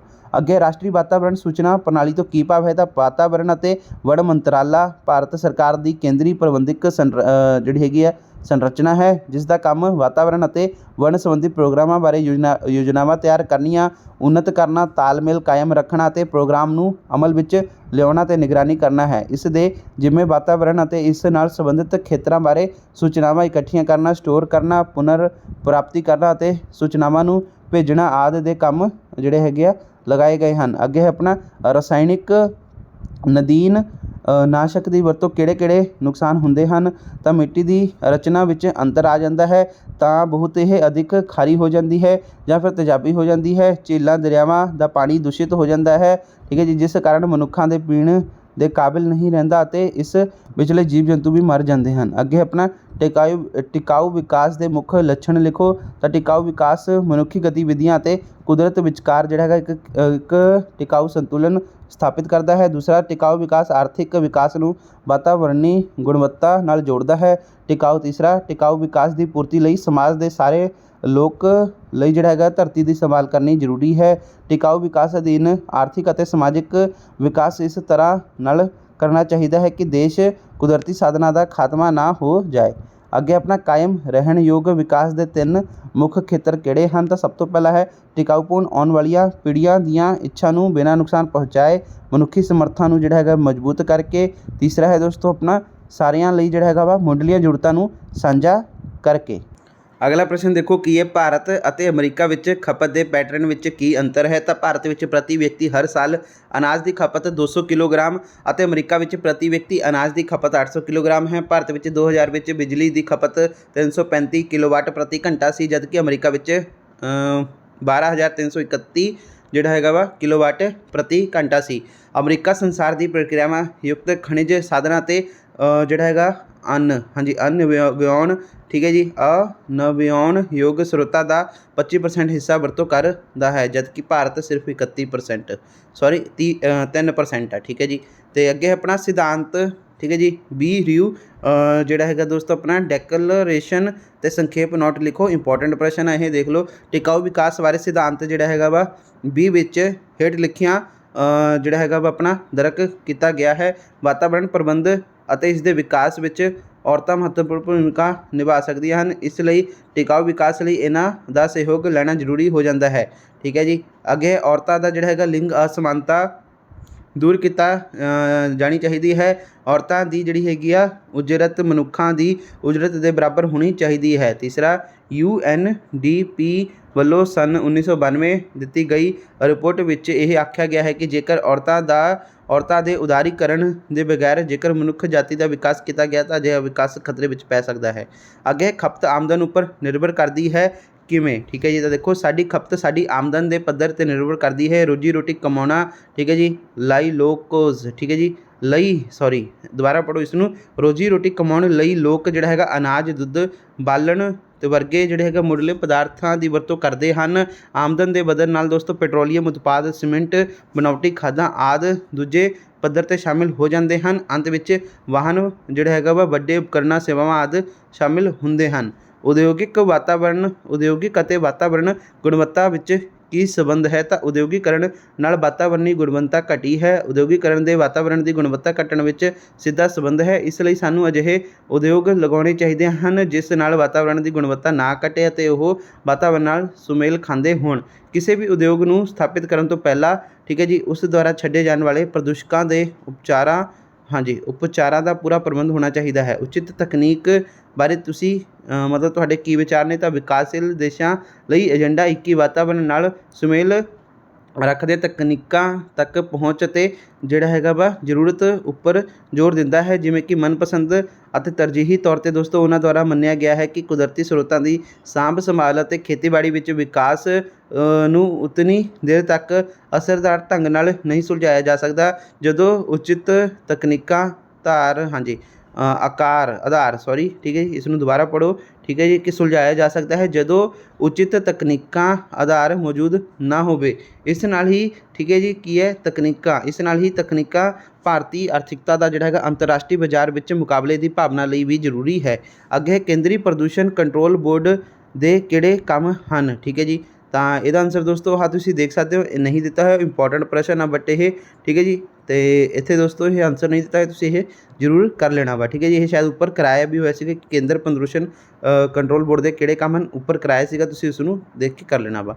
ਅੱਗੇ ਦੋਸਤੋ ਆਪਣਾ ਕਿਓਟੋ ਪ੍ਰੋਟੋਕੋਲ ਕੀ ਹਨ, ਸੰਖੇਪ ਨੋਟ ਲਿਖੋ। ਤਾਂ ਦਸੰਬਰ 1997 ਵਿੱਚ 160 ਦੇਸ਼ਾਂ ਤੋਂ ਵੱਧ ਠੀਕ ਹੈ ਜੀ ਕੰਮਾਂ ਦਾ ਜਿਹੜਾ ਹੈਗਾ ਜਾਪਾਨ ਦੇ ਕਿਓਟੋ ਸ਼ਹਿਰ ਵਿਖੇ ਇਕੱਠੀਆਂ ਹੋਈਆਂ ਤਾਂ ਜੋ ਇਹ ਗ੍ਰਹਿ ਪ੍ਰਭਾਵ ਪੈਦਾ ਕਰਨ ਵਾਲੀਆਂ ਗੈਸਾਂ ਦੇ ਨਿਕਾਸ ਉੱਪਰ ਪਾਬੰਦੀ ਲਗਾਉਂਦੇ ਹੋਏ ਕੀ ਹੈ ਵਿਕਸਿਤ ਦੇਸ਼ਾਂ ਨੂੰ ਕਲਾਈਮੇਟ ਚੇਂਜ ਕਨਵੈਨਸ਼ਨ ਠੀਕ ਹੈ ਜੀ 1992 ਤਹਿਤ ਲਿਆਂਦਾ ਜਾ ਸਕੇ। ਇਸ ਮੀਟਿੰਗ ਦਾ ਨਤੀਜਾ ਕਿਓਟੋ ਸਮਝੌਤੇ ਦੇ ਰੂਪ ਵਿੱਚ ਸਾਹਮਣੇ ਆਇਆ, ਜਿਸ ਵਿੱਚ ਵਿਕਸਿਤ ਦੇਸ਼ ਆਪਣੇ ਦੇਸ਼ ਵਿੱਚ ਜਿਹੜਾ ਹੈਗਾ ਹਰਾ ਗ੍ਰਹਿ ਪ੍ਰਭਾਵ ਪੈਦਾ ਕਰਨ ਵਾਲੇ ਗੈਸਾਂ ਦੇ ਨਿਕਾਸ ਨੂੰ ਸੰਨ 1990 ਦੇ ਸੀਮਿਤ ਕਰਨ ਲਈ ਮੰਨ ਗਏ। ਅਗਲਾ ਪ੍ਰਸ਼ਨ ਦੋਸਤੋ ਕੀ ਹੈ, MC ਮਹਿਤਾ ਕੌਣ ਹੈ, ਇਸ ਵੱਲੋਂ ਜਿਹੜਾ ਹੈਗਾ ਵਾ ਕਿਹੜੇ ਕੰਮ ਕੀਤੇ ਗਏ। ਤਾਂ MC ਮਹਿਤਾ ਪ੍ਰਸਿੱਧ ਵਾਤਾਵਰਣ ਵਕੀਲ ਹੈ। 1984 ਤੋਂ ਲੈ ਕੇ ਉਹਨਾਂ ਨੇ ਵਾਤਾਵਰਣ ਸੁਰੱਖਿਆ ਨਾਲ ਸੰਬੰਧਿਤ ਅਨੇਕਾਂ ਜਿਹੜੇ ਹੈਗੇ ਆ ਜਨਹਿਤ ਯਾਚਿਕਾਵਾਂ ਦਾਇਰ ਕੀਤੀਆਂ। ਉਹਨਾਂ ਦੇ ਸੰਘਰਸ਼ ਜਿਸ ਨੂੰ ਸੁਪਰੀਮ ਕੋਰਟ ਨੇ ਵੀ ਆਸਰਾ ਦਿੱਤਾ, ਤਾਜ ਮਹਿਲ ਦੀ ਸੁਰੱਖਿਆ, ਗੰਗਾ ਨਦੀ ਦੀ ਸਫਾਈ, ਸਰਕਾਰ ਦੁਆਰਾ ਸਕੂਲਾਂ ਅਤੇ ਕਾਲਜਾਂ ਵਿੱਚ ਵਾਤਾਵਰਣ ਸਿੱਖਿਆ ਲਾਗੂ ਕਰਨ ਅਤੇ ਕਈ ਹੋਰ ਮੁੱਦੇ ਸ਼ਾਮਿਲ ਹਨ ਠੀਕ ਹੈ ਜੀ। ਅਗਲਾ ਆਪਣਾ ਪ੍ਰਸ਼ਨ ਕੀ ਹੈ, ਮਿੱਟੀ ਦਾ ਜਿਹੜਾ ਹੈਗਾ ਸੂਖਮ ਜੀਵਾਂ ਦੀ ਕੀ ਮਹੱਤਤਾ ਹੈ। ਤਾਂ ਸੂਖਮ ਜੀਵ ਮਿੱਟੀ ਨੂੰ ਜਿਹੜਾ ਹੈਗਾ ਪੋਲੀ ਕਰਦੇ ਹਨ, ਇਹ ਮਿੱਟੀ ਉਪਜਾਊ ਸ਼ਕਤੀ ਨੂੰ ਵਧਾਉਂਦੇ ਹਨ। ਸੂਖਮ ਜੀਵ ਵਿਚਲੇ ਮ੍ਰਿਤ ਜੀਵਾਂ ਨੂੰ ਅਪਕਟਨ ਕਰਦੇ ਹਨ ਅਤੇ ਮਿੱਟੀ ਨੂੰ ਉਪਜਾਊ ਕਰਦੇ ਹਨ। ਅੱਗੇ ਹੈ ਟਿਕਾਊ ਖੇਤੀਬਾੜੀ ਤੋਂ ਕੀ ਭਾਵ ਹੈ। ਤਾਂ ਮਨੁੱਖ ਦੀਆਂ ਬਦਲਦੀਆਂ ਹੋਈਆਂ ਜ਼ਰੂਰਤਾਂ ਦੀ ਪੂਰਤੀ ਦੇ ਨਾਲ ਵਾਤਾਵਰਣ ਦੀ ਗੁਣਵੱਤਾ ਬਣਾਈ ਰੱਖਣ ਅਤੇ ਕੁਦਰਤੀ ਸਾਧਨਾਂ ਦੀ ਜਿਹੜੀ ਹੈਗੀ ਆ ਸਾਂਭ ਸੰਭਾਲ ਲਈ ਖੇਤੀ ਦੇ ਸਫਲ ਪ੍ਰਬੰਧ ਨੂੰ ਟਿਕਾਊ ਖੇਤੀ ਕਹਿੰਦੇ ਹਨ। ਹਰੀ ਕ੍ਰਾਂਤੀ ਦੇ ਵਾਤਾਵਰਣ ਉੱਪਰ ਪ੍ਰਭਾਵ। ਤਾਂ ਦੇਖੋ ਹਰੇ ਇਨਕਲਾਬ ਦਾ ਮੰਤਵ ਜਿਹੜਾ ਹੈਗਾ ਵਾ ਉੱਚ ਉਤਪਾਦਨ ਕਿਸਮਾਂ ਦੀ ਵਰਤੋਂ ਠੀਕ ਹੈ ਜੀ, ਰੇਹਾਂ ਅਤੇ ਖਾਦਾਂ ਦੀ ਵਰਤੋਂ ਵਧਾ ਕੇ ਅਤੇ ਵੱਧ ਪਾਣੀ ਦਾ ਇਸਤੇਮਾਲ ਕਰਕੇ ਉਤਪਾਦਨ ਵਿੱਚ ਵਾਧਾ ਕਰਨਾ ਸੀ। ਭਾਰਤ ਨੂੰ ਆਤਮ ਨਿਰਭਰ ਕਰਨ ਲੋੜ ਤੋਂ ਵੀ ਵੱਧ ਅੰਨ ਉਗਾਉਣ ਦਾ ਸਹਾਰਾ ਹਰੇ ਇਨਕਲਾਬ ਸਿਰ ਜਾਂਦਾ ਹੈ, ਪਰੰਤੂ 2 ਦਹਾਕਿਆਂ ਦੀ ਉੱਚ ਉਤਪਾਦਨ ਖੇਤੀ ਤੋਂ ਬਾਅਦ ਮਾੜੇ ਪ੍ਰਭਾਵ ਵਿਖਾਈ ਦੇਣੇ ਸ਼ੁਰੂ ਹੋ ਗਏ। ਹਰੇ ਇਨਕਲਾਬ ਦੌਰਾਨ ਜੋ ਜ਼ਰੂਰੀ ਤੌਰ 'ਤੇ ਬੀਜ ਦੇ ਖਾਦਾਂ ਆਧਾਰਿਤ ਸੀ, ਪੰਜਾਬ ਵਿੱਚ ਬਣਾਉਟੀ ਖਾਦਾਂ ਦੀ ਖਪਤ 30 ਗੁਣਾ ਵੱਧ ਗਈ। ਕੁਝ ਸਾਲਾਂ ਦੇ ਉੱਚ ਉਤਪਾਦਨ ਤੋਂ ਜਿਹੜਾ ਹੈਗਾ ਬਾਅਦ ਬਹੁਤ ਸਾਰੀਆਂ ਥਾਵਾਂ ਤੋਂ NPK ਖਾਦ ਦੀ ਕਾਫੀ ਵਰਤੋਂ ਬਾਅਦ ਵੀ ਫਸਲ ਖਰਾਬ ਹੋਣ ਦੀਆਂ ਖਬਰਾਂ ਆਈਆਂ ਠੀਕ ਹੈ ਜੀ। ਤਾਂ ਇਹ ਤੁਹਾਡਾ ਆਨਸਰ ਹੋ ਗਿਆ। ਅਗਲਾ ਪ੍ਰਸ਼ਨ ਦੇਖੋ ਕੀ ਹੈ, ਹਰੀ ਖਾਦ ਦੇ ਲਾਭ ਦੱਸੋ। ਇੰਪੋਰਟੈਂਟ ਪ੍ਰਸ਼ਨ ਹੈ ਇਹ। ਹਰੀ ਖਾਦ ਦੇ ਲਾਭ ਤਾਂ ਕਾਰਬਨੀ ਪਦਾਰਥ ਸਪਲਾਈ ਕਰਦੀ ਹੈ, ਨਾਈਟ੍ਰੋਜਨ ਦਿੰਦੀ ਹੈ, ਭੋਗ ਖੋਰ ਅਤੇ ਰਿਸਾਵ ਦੀ ਸਮੱਸਿਆ ਤੋਂ ਬਚਾਉਂਦੀ ਹੈ। ਹਰੀ ਖਾਦ ਨਾਲ ਭਰਪੂਰ ਖੇਤ ਵਿੱਚ ਠੀਕ ਹੈ ਜੀ ਅਜਿਹੀ ਫਸਲ ਬੀਜ ਦਿੱਤੀ ਜਾਂਦੀ ਹੈ ਜਿਸ ਨੂੰ ਪੋਸ਼ਕ ਤੱਤਾਂ ਦੀ ਬਹੁਤ ਹੀ ਅਧਿਕ ਮਾਤਰਾ ਵਿੱਚ ਲੋੜ ਹੁੰਦੀ ਹੈ, ਜਿਵੇਂ ਕਿ ਮੱਕੀ, ਚਾਵਲ, ਕਣਕ ਠੀਕ ਹੈ ਜੀ। ਅਗਲਾ ਪ੍ਰਸ਼ਨ ਹੈ, ਸਿੰਚਾਈ ਸਾਧਨਾਂ ਦੀ ਕਿਸਮਾਂ ਦੇ ਬਾਰੇ ਜਾਣਕਾਰੀ ਦਿਓ। ਤਾਂ ਸਭ ਤੋਂ ਪਹਿਲਾਂ ਹੈ ਖਾਲ ਸਿੰਚਾਈ, ਦੂਸਰਾ ਹੜ ਸਿੰਚਾਈ, ਤੀਸਰਾ ਚੈੱਕ ਬਿਸੇਨ ਸਿੰਚਾਈ, ਚੌਥਾ ਫੁਹਾਰਾ ਸਿੰਚਾਈ, ਪੰਜਵਾਂ ਪਾਣੀ ਉੱਪਰ ਚੱਕਣ ਵਾਲੇ ਉਪਕਰਨ ਅਤੇ ਛੇਵਾਂ ਹੈਗਾ ਤੁਪਕਾ ਸਿੰਚਾਈ ਠੀਕ ਹੈ ਜੀ। ਤੇ ਅਗਲਾ ਪ੍ਰਸ਼ਨ ਕੀ ਹੈ ਕਿ ਪੌਦਿਆਂ ਵਿੱਚ ਬਿਮਾਰੀਆਂ ਫੈਲਣ ਤੋਂ ਰੋਕਣ ਦੇ ਕਿਹੜੇ ਢੰਗ ਹਨ। ਤਾਂ ਸਭ ਤੋਂ ਪਹਿਲਾਂ ਹੈ ਦੋਸਤੋ ਦੇਖ ਸਕਦੇ ਹੋ ਕੀ ਹੈ, ਪੌਦਿਆਂ ਦੇ ਰੋਗਾਂ ਦੀ ਰੋਕਥਾਮ ਅਤੇ ਕੰਟਰੋਲ ਕਰਨ ਲਈ ਅੱਗੇ ਲਿਖੇ ਢੰਗ ਅਪਣਾਉਣੇ ਚਾਹੀਦੇ ਹਨ। ਸਭ ਤੋਂ ਪਹਿਲਾਂ ਕੰਟਰੋਲ ਦੇ ਭੌਤਿਕ ਢੰਗ ਠੀਕ ਹੈ ਜੀ, ਕੰਟਰੋਲ ਦੇ ਰਸਾਇਣਿਕ ਢੰਗ, ਕੰਟਰੋਲ ਦੇ ਜੈਵਿਕ ਢੰਗ। ਅੱਗੇ ਹੈ ਝੋਨੇ ਦੀ ਫਸਲਾਂ ਦੀਆਂ ਬਿਮਾਰੀਆਂ ਦੇ ਨਾਂ ਦੱਸੋ ਅਤੇ ਇਹਨਾਂ ਤੋਂ ਬਚਣ ਦੇ ਉਪਾਅ ਵੀ ਦੱਸੋ। ਚੌਲਾਂ ਦਾ ਜਿਹੜਾ ਹੈਗਾ ਬਲਾਸਟ ਰੋਗ ਠੀਕ ਹੈ ਜੀ। ਤਾਂ ਪੱਤੇ ਉੱਪਰ ਬੇੜੀ ਦੀ ਸ਼ਕਲ ਦੇ ਭੂਰੀ ਰੰਗਤ ਵਾਲੇ ਜ਼ਖਮ ਪੈਦਾ ਹੋ ਜਾਂਦੇ ਹਨ ਠੀਕ ਹੈ ਜੀ, ਪੱਤੇ ਜਿਹੜੇ ਹੈਗੇ ਝੁਲਸ ਜਾਂਦੇ ਹਨ। ਚੌਲਾਂ ਦੇ ਜਿਹੜੇ ਹੈਗੇ ਆ ਭੂਰੇ ਦਾਗ ਤਾਂ ਪੱਤਿਆਂ ਉੱਪਰ ਜਿਹੜਾ ਹੈਗਾ ਭੂਰੀ ਰੰਗਤ ਵਾਲੇ ਨਿਸ਼ਾਨ ਠੀਕ ਹੈ ਜੀ। ਅਤੇ ਕੰਟਰੋਲ ਦੇ ਉਪਾਅ ਕੀ ਨੇ। ਤਾਂ ਬੀਜਣ ਤੋਂ ਪਹਿਲਾਂ ਬੀਜਾਂ ਦੀ ਜਿਹੜੀ ਹੈਗੀ ਆ ਸੁਧਾਈ ਕਰਨ ਲਈ ਜਿਹੜਾ ਹੈਗਾ ਆਪਣਾ ਥੀਰਮ ਨਾਮ ਰਸਾਇਣ ਦੀ ਜਿਹੜੀ ਹੈਗੀ 2 ਗ੍ਰਾਮ ਲੀਟਰ ਦੇ ਹਿਸਾਬ ਨਾਲ ਵਰਤੋਂ ਕਰੋ ਠੀਕ ਹੈ। ਦੂਸਰਾ ਪੁਆਇੰਟ, ਹਰ 10-15 ਦਿਨਾਂ ਦੇ ਅੰਤਰ ਅਤੇ ਬਾਅਦ 2 ਗ੍ਰਾਮ ਦੇ ਹਿਸਾਬ ਨਾਲ ਜਿਹੜਾ ਹੈਗਾ ਬਾਬੀਸਿਟਿਨ ਦਾ ਜਿਹੜਾ ਹੈਗਾ ਛਿੜਕਾਅ ਕੀਤਾ ਜਾਵੇ। ਠੀਕ ਹੈ ਜੀ। ਅਗਲਾ ਪ੍ਰਸ਼ਨ ਕੀ ਹੈ, ਸਿੰਚਾਈ ਸਾਧਨਾਂ ਨੂੰ ਕੰਟਰੋਲ ਕਰਨ ਦੇ ਜਿਹੜੇ ਹੈਗੇ ਤਰੀਕੇ ਦੱਸੋ। ਤਾਂ ਫਸਲ ਦਾ ਸੁਭਾਵ, ਤਾਂ ਕਈ ਫਸਲਾਂ ਨੂੰ ਵਧੇਰੇ ਪਾਣੀ ਦੀ ਜ਼ਰੂਰਤ ਹੁੰਦੀ ਹੈ ਜਦੋਂ ਕਿ ਫਸਲਾਂ ਨੂੰ ਘੱਟ ਪਾਣੀ ਦੀ ਲੋੜ ਹੁੰਦੀ ਹੈ। ਜਿਵੇਂ ਕਿ ਧਾਨ ਦੀ ਫਸਲ ਨੂੰ ਵਧੇਰੇ ਪਾਣੀ ਦੀ ਲੋੜ ਹੁੰਦੀ ਹੈ, ਇਸ ਦਾ ਜਿਹੜਾ ਹੈਗਾ ਵਾ ਖੇਤੀ ਰੋਪਣ ਵਿਧੀ ਨਾਲ ਹੁੰਦੀ ਹੈ। ਠੀਕ ਹੈ ਜੀ। ਫਸਲ ਦੇ ਪੱਕਣ ਤੱਕ ਇਸ ਨੂੰ ਲਗਾਤਾਰ ਪਾਣੀ ਦੀ ਜ਼ਰੂਰਤ ਹੁੰਦੀ ਹੈ। ਦੂਜੇ ਪਾਸੇ ਕਈ ਫਸਲਾਂ ਜਿਵੇਂ ਕਿ ਕਣਕ, ਛੋਲਿਆਂ ਅਤੇ ਕਪਾਹ ਨੂੰ ਘੱਟ ਪਾਣੀ ਦੀ ਲੋੜ ਹੁੰਦੀ ਹੈ। ਮਿੱਟੀ ਦਾ ਸੁਭਾਅ, ਤਾਂ ਭਿੰਨ ਤਰ੍ਹਾਂ ਦੀ ਮਿੱਟੀ ਦੀ ਮੰਗ ਵੀ ਭਿੰਨ ਹੁੰਦੀ ਹੈ। ਜਿਵੇਂ ਕਿ ਰੇਤਲੀ ਜ਼ਮੀਨ ਨੂੰ ਵਧੇਰੇ ਲੋੜ ਹੁੰਦੀ ਹੈ, ਚਿਕਨੀ ਮਿੱਟੀ ਨੂੰ ਘੱਟ ਲੋੜ ਹੁੰਦੀ ਹੈ। ਅਗਲਾ ਪ੍ਰਸ਼ਨ, ਰਸਾਇਣਿਕ ਖਾਦਾਂ ਦੀਆਂ ਹਾਨੀਆਂ ਬਾਰੇ ਸੰਖੇਪ ਨੋਟ ਲਿਖੋ। ਤਾਂ ਇਹ ਪ੍ਰਸ਼ਨ ਤੁਸੀਂ ਖੁਦ ਕਰਨਾ ਵਾ। ਅੱਗੇ ਆਪਣਾ ਕੈਂਕਰਸ ਤੋਂ ਕੀ ਭਾਵ ਹੈ, ਤਾਂ ਕਈ ਵਾਰੀ ਜਿਹੜਾ ਹੈਗਾ ਸਥਾਨਕ ਨੈਕਰੋਸਿਸ ਰੋਗ ਖੁੱਲ੍ਹੇ ਜ਼ਖਮਾਂ ਵਿੱਚ ਬਦਲ ਜਾਂਦੀ ਹੈ, ਤਾਂ ਜੋ ਜੀਵਿਤ ਟਿਸ਼ੂਆਂ ਦੁਆਰਾ ਜਿਹੜਾ ਹੈਗਾ ਘਿਰੀ ਹੁੰਦੀ ਹੈ, ਜਿਵੇਂ ਕਿ ਨਿੰਬੂ ਤੇ ਕੈਂਕਰਸ। ਠੀਕ ਹੈ ਜੀ। ਅਗਲਾ ਪ੍ਰਸ਼ਨ, ਭਾਰਤ ਦੀ ਆਬਾਦੀ 'ਤੇ ਸੰਖੇਪ ਨੋਟ ਲਿਖੋ। ਤਾਂ ਇਹ ਸੰਸਾਰ ਦੀ ਜਨਸੰਖਿਆ ਦਾ 15% ਹੈ। ਸੰਨ 1901 ਵਿੱਚ ਭਾਰਤ ਦੀ ਜਨਸੰਖਿਆ 235 ਮਿਲੀਅਨ ਸੀ। ਸੰਨ 2181 ਵਿੱਚ 655 ਮਿਲੀਅਨ ਹੋ ਗਈ। ਅੱਜ ਸਾਡੀ ਜਨਸੰਖਿਆ 1 ਬਿਲੀਅਨ ਤੋਂ ਵੀ ਵੱਧ ਹੈ। ਜਨਸੰਖਿਆ ਦੇ ਇਸ ਤੇਜ਼ੀ ਨਾਲ ਹੋ ਰਹੇ ਵਾਧੇ ਦੀ ਦਰ ਨਾਲ ਜਿਹੜਾ ਹੈਗਾ ਸੁਮੇਲ ਰੱਖਣ ਲਈ ਸਾਨੂੰ 2.5 ਮਿਲੀਅਨ ਨਵੇਂ ਮਕਾਨ, ਲਗਭਗ 120 ਮਿਲੀਅਨ ਮੀਟ੍ਰਿਕ ਟਨ ਅਨਾਜ ਅਤੇ ਬੇਸ਼ੁਮਾਰ ਰੁਜ਼ਗਾਰ ਦੇ ਮੌਕੇ ਹਰੇਕ ਸਾਲ ਚਾਹੀਦੇ ਹਨ। ਅਤੇ ਇਹ ਸੱਚਮੁੱਚ ਸਾਡੇ ਜਿਹੜੇ ਹੈਗੇ ਆ ਸਾਡੇ ਵਰਗੇ ਗਰੀਬ ਦੇਸ਼ ਲਈ ਇੱਕ ਔਖਾ ਕੰਮ ਹੈ। ਅਗਲਾ ਪ੍ਰਸ਼ਨ ਦੇਖੋ ਕੀ ਇੱਥੇ ਹੁਣ ਅਗਲਾ ਹੈ ਕਿ ਬਈ ਰੇਡੀਓ ਐਕਟਿਵ ਪ੍ਰਦੂਸ਼ਣ ਤੋਂ ਤੁਹਾਡਾ ਕੀ ਭਾਵ ਹੈ। ਕੋਈ 4 ਵਿਧੀਆਂ ਇਸ ਪ੍ਰਦੂਸ਼ਣ ਨੂੰ ਰੋਕਣ ਲਈ ਦੱਸੋ। ਤਾਂ ਦੇਖੋ, ਜਿਹੜਾ ਪ੍ਰਦੂਸ਼ਣ ਪਰਮਾਣੂ ਭੱਠੀਆਂ, ਠੀਕ ਹੈ ਜੀ, ਪਰਮਾਣੂ ਬਿਜਲੀ ਘਰਾਂ ਅਤੇ ਪਰਮਾਣੂ ਬੰਬਾਂ ਆਦਿ ਦੇ ਫਟਣ ਉਪਰੰਤ ਪੈਦਾ ਹੋਈ, ਠੀਕ ਹੈ ਜੀ, ਰਹਿੰਦ ਖੂੰਹਦ ਦੇ ਕਾਰਨ ਪੈਦਾ ਹੋਈ ਹੋਵੇ, ਉਸ ਪ੍ਰਦੂਸ਼ਣ ਨੂੰ ਰੇਡੀਓ ਐਕਟਿਵ ਪ੍ਰਦੂਸ਼ਣ ਆਖਦੇ ਹਨ। ਰੋਕਥਾਮ ਅਤੇ ਕੰਟਰੋਲ ਕਰਨ ਦੇ ਤਰੀਕੇ ਤਾਂ ਦੇਖੋ ਕੀ ਹੈ, ਨਿਊਕਲੀ ਕਾਰਖਾਨਿਆਂ ਵਿੱਚ ਕੰਮ ਕਰਨ ਵਾਲੇ ਦੇ ਵਾਸਤੇ ਵਿਸ਼ੇਸ਼ ਪ੍ਰਕਾਰ ਦੀਆਂ ਵਰਦੀਆਂ ਦੀ ਵਰਤੋਂ ਕੀਤੀ ਜਾਣੀ ਚਾਹੀਦੀ ਹੈ, ਜਿਨ੍ਹਾਂ ਉੱਪਰ ਰੇਡੀਓ ਐਕਟਿਵ ਪਦਾਰਥਾਂ ਦਾ ਕੋਈ ਅਸਰ ਨਾ ਹੋਵੇ। ਦੂਸਰਾ ਪੁਆਇੰਟ ਕੀ ਹੈ ਇੱਥੇ ਆਪਣਾ, ਨਿਊਕਲੀ ਸ਼ਕਤੀ ਪਲਾਂਟਾਂ ਵਿੱਚ ਦੁਰਘਟਨਾਵਾਂ ਤੋਂ ਬਚਣ ਲਈ ਇਹਨਾਂ ਨੂੰ ਜਿਹੜਾ ਹੈਗਾ ਵਾ ਵਾਪਰਨ ਤੋਂ ਰੋਕਣ ਲਈ ਢੁਕਵੇਂ ਪ੍ਰਬੰਧ ਕੀਤੇ ਜਾਣੇ ਚਾਹੀਦੇ ਹਨ। ਤੀਸਰਾ, ਰੇਡੀਓ ਐਕਟਿਵ ਫੋਕਟ ਪਦਾਰਥਾਂ ਦਾ ਨਿਪਟਾਰਾ ਕਰਨ ਸਮੇਂ ਬੜੀਆਂ ਹੀ ਸਾਵਧਾਨੀਆਂ ਵਰਤਣੀਆਂ ਚਾਹੀਦੀਆਂ ਹਨ। ਚੌਥਾ ਪੁਆਇੰਟ ਕੀ ਲਿਖਿਆ ਇਹਨਾਂ ਨੇ, ਰੇਡੀਓ ਐਕਟਿਵ ਪਦਾਰਥਾਂ ਦਾ ਨਿਪਟਾਰਾ ਕਰਨ ਤੋਂ ਪਹਿਲਾਂ ਇਹਨਾਂ ਦੁਆਰਾ ਕੀਤੇ ਜਾਂਦੇ ਨੁਕਸਾਨ ਨੂੰ ਘੱਟ ਕਰਨ ਦੇ ਉਪਰਾਲੇ ਕੀਤੇ ਜਾਣੇ ਚਾਹੀਦੇ ਹਨ। ਛੇਵਾਂ, ਰੇਡੀਓ ਐਕਟਿਵ ਰਹਿੰਦ ਖੂੰਹਦ ਨੂੰ ਸਮੁੰਦਰੀ ਤਹਿ ਦੇ ਹੇਠਾਂ ਕਾਫੀ ਡੂੰਘਾਈ 'ਤੇ ਦੱਬਿਆ ਜਾਣਾ ਚਾਹੀਦਾ ਹੈ। ਛੇਵਾਂ, ਨਿਊਕਲੀ ਧਮਾਕਿਆਂ ਅਤੇ ਨਿਊਕਲੀ ਬੰਬਾਂ ਆਦਿ ਦੀ ਵਰਤੋਂ ਕਰਨ ਦੇ ਅੰਤਰਰਾਸ਼ਟਰੀ ਪੱਧਰ 'ਤੇ ਰੋਕ ਲਗਾਈ ਜਾਣੀ ਚਾਹੀਦੀ ਹੈ। ਅਗਲਾ ਪ੍ਰਸ਼ਨ ਕੀ ਹੈ, ਹਵਾ ਪ੍ਰਦੂਸ਼ਣ ਕਿਵੇਂ ਰੋਕਿਆ ਜਾ ਸਕਦਾ ਹੈ। ਸਭ ਤੋਂ ਪਹਿਲਾ ਪੁਆਇੰਟ ਹੈ, ਅਜਿਹੇ ਬਾਲਣ ਦੀ ਵਰਤੋਂ ਕਰਨੀ ਚਾਹੀਦੀ ਹੈ ਜੋ ਘੱਟ ਧੂੰਆਂ ਦੇਵੇ। ਦੂਸਰਾ, ਘਰਾਂ ਦੇ ਇਰਦ ਗਿਰਦ ਜਿਹੜੇ ਹੈਗੇ ਹਰੇ ਪੌਦੇ ਜਾਂ ਫਿਰ ਰੁੱਖ ਲਗਾਉਣੇ ਚਾਹੀਦੇ ਹਨ, ਤਾਂ ਜੋ ਪੈਦਾ ਹੋਏ ਪ੍ਰਦੂਸ਼ਣ ਨੂੰ ਸੰਤੁਲਿਤ ਕੀਤਾ ਜਾ ਸਕੇ। ਹਵਾ ਪ੍ਰਦੂਸ਼ਣ ਨੂੰ ਰੋਕਣ ਲਈ ਕਾਰਖਾਨਿਆਂ ਦੀਆਂ ਚਿਮਨੀਆਂ ਕਾਫੀ ਉੱਚੀਆਂ ਬਣਾਉਣੀਆਂ ਚਾਹੀਦੀਆਂ ਹਨ। ਅਗਲਾ ਪ੍ਰਸ਼ਨ, ਘਟਾਉਣਾ ਤੋਂ ਤੁਹਾਡਾ ਕੀ ਭਾਵ ਹੈ। ਠੀਕ ਹੈ ਜੀ। ਬੱਚੇ ਜਿਹੜੇ ਹੈਗੇ ਕਚਰੇ ਨੂੰ ਘਟਾਉਣ ਵਿੱਚ ਕਿਵੇਂ ਸਹਾਇਤਾ ਕਰ ਸਕਦੇ ਹਨ। ਇੰਪੋਰਟੈਂਟ ਪ੍ਰਸ਼ਨ ਹੈ। ਠੀਕ ਹੈ ਜੀ। ਤਾਂ ਘੱਟ ਕਰਨ ਦਾ ਅਰਥ ਹੈ ਦੋਸਤੋ, ਜਿਸ ਸਾਧਨ ਦੀ ਵਰਤੋਂ ਕਰਨ ਵਿੱਚ ਜਿਹੜੀ ਹੈਗੀ ਕਮੀ ਕਰਨਾ। ਇਹ ਅਨੁਮਾਨ ਲਗਾਇਆ ਗਿਆ ਹੈ ਕਿ ਇੱਕ ਮਨੁੱਖ ਹਰ ਰੋਜ਼ 500 ਗ੍ਰਾਮ ਠੋਸ ਵਿਅਰਥ ਪਦਾਰਥ ਪੈਦਾ ਜਿਹੜਾ ਹੈਗਾ ਕਰਦਾ ਹੈ। ਅੱਗੇ ਲਿਖਿਆ ਕਿ ਠੋਸ ਵਿਅਰਥ ਪਦਾਰਥ ਦੀ ਜਿਹੜੀ ਹੈਗੀ ਹੈ ਉਤਪੱਤੀ ਨੂੰ ਵੱਧ ਤੋਂ ਵੱਧ ਸੀਮਾ ਤੱਕ ਘਟਾਉਣਾ ਚਾਹੀਦਾ ਹੈ। ਬੱਚੇ ਹੇਠ ਲਿਖੇ ਢੰਗ ਨਾਲ ਮਦਦ ਕਰ ਸਕਦੇ ਹਨ। ਸਭ ਤੋਂ ਪਹਿਲਾ ਪੁਆਇੰਟ ਕੀ ਹੈ, ਕਾਗਜ਼ ਦੇ ਜਿਹੜੇ ਹੈਗੇ ਦੋਵੇਂ ਪਾਸੇ ਉੱਤੇ ਲਿਖ ਕੇ ਅਜਿਹਾ ਕਰਨ ਨਾਲ ਕਾਗਜ਼ ਦੀ ਵਰਤੋਂ ਨੂੰ 50% ਤੱਕ ਰੋਕਿਆ ਜਾ ਸਕਦਾ ਹੈ। ਦੂਸਰਾ, ਵਰਤੋਂ ਅਤੇ ਸੁੱਟੋ ਵਰਗੇ ਪਦਾਰਥ ਜਿਵੇਂ ਕਿ ਲਿਖਣ ਵਾਲੇ ਪੈਨ, ਕਾਗਜ਼ ਦੀਆਂ ਬਣੀਆਂ ਹੋਈਆਂ ਪਲੇਟਾਂ ਅਤੇ ਕੱਪ ਅਤੇ ਕਾਗਜ਼ ਦੇ ਬਣੇ ਰੁਮਾਲ ਦੀ ਵਰਤੋਂ ਨਾ ਕਰਕੇ। ਠੀਕ ਹੈ ਜੀ। ਤੀਸਰਾ ਦੋਸਤੋ ਦਿੱਤਾ ਹੋਇਆ ਕਿ ਕਾਗਜ਼ ਦੀ ਬਜਾਏ ਲਿਖਣ ਜਾਂ ਫਿਰ ਸਿੱਖਣ ਲਈ ਸਲੇਟਾਂ ਦੀ ਵਰਤੋਂ ਕਰੋ। ਆਪਣੀਆਂ ਕਿਤਾਬਾਂ ਨੂੰ ਸਾਫ਼ ਸੁਥਰਾ ਰੱਖੋ ਅਤੇ ਜੋ ਇਹਨਾਂ ਦੀ ਵਰਤੋਂ ਦੂਸਰੇ ਬੱਚੇ ਕਰ ਸਕਣ। ਅਜਿਹੇ ਪੈਨਾਂ ਦੀ ਵਰਤੋਂ ਕੀਤੀ ਜਾਵੇ ਜਿਨ੍ਹਾਂ ਨੂੰ ਮੁੜ ਭਰਨ ਦੇ ਬਾਅਦ ਵੀ ਵਰਤਿਆ ਜਾ ਸਕੇ। ਠੀਕ ਹੈ ਜੀ। ਅਤੇ ਅਗਲਾ 6ਵਾਂ ਪੁਆਇੰਟ ਆ, ਕਾਗਜ਼ ਦੇ ਨੈਪਕਿਨਾਂ ਨੂੰ ਜਿਹੜਾ ਹੈਗਾ ਵਾ ਵਰਤਣ ਦੀ ਬਜਾਏ ਕੱਪੜੇ ਦੇ ਨੈਪਕਿਨ ਵਰਤੋ। ਭਾਰੀ ਪੈਕੇਜਿੰਗ ਦੀ ਥਾਂ ਛੋਟੇ ਜਿਹੜੇ ਹੈਗੇ ਨਗ ਬਣਾਏ ਜਾਣ। ਵੇਚਣ ਤੋਂ ਪਹਿਲਾਂ ਜਿਹੜਾ ਹੈਗਾ ਵਾ ਜੇਕਰ ਸੰਭਵ ਹੋ ਸਕੇ ਤਾਂ ਵਸਤਾਂ ਨੂੰ ਇਕੱਠੀਆਂ ਕਰਕੇ ਨਿਪੜਿਤ ਕੀਤਾ ਜਾ ਸਕਦਾ ਹੈ। ਅਜਿਹਾ ਕਰਨ ਨਾਲ ਕੱਚੇ ਮਾਲ ਦੀ ਖਪਤ ਘੱਟ ਜਾਵੇਗੀ। ਅਗਲਾ ਪ੍ਰਸ਼ਨ, ਖੇਤੀਬਾੜੀ ਦੀਆਂ ਵੱਖ-ਵੱਖ ਜਿਹੜਾ ਹੈਗਾ ਵਾ ਖੇਤੀਬਾੜੀ ਦੀਆਂ ਵੱਖ-ਵੱਖ ਪद्धਤੀਆਂ ਦੀ ਸੂਚੀ ਬਣਾਓ। ਠੀਕ ਹੈ। ਟਿਕਾਊ ਇੰਪੋਰਟੈਂਟ ਪ੍ਰਸ਼ਨ ਆ ਸਭ ਤੋਂ ਪਹਿਲਾਂ ਤਾਂ ਇਹ।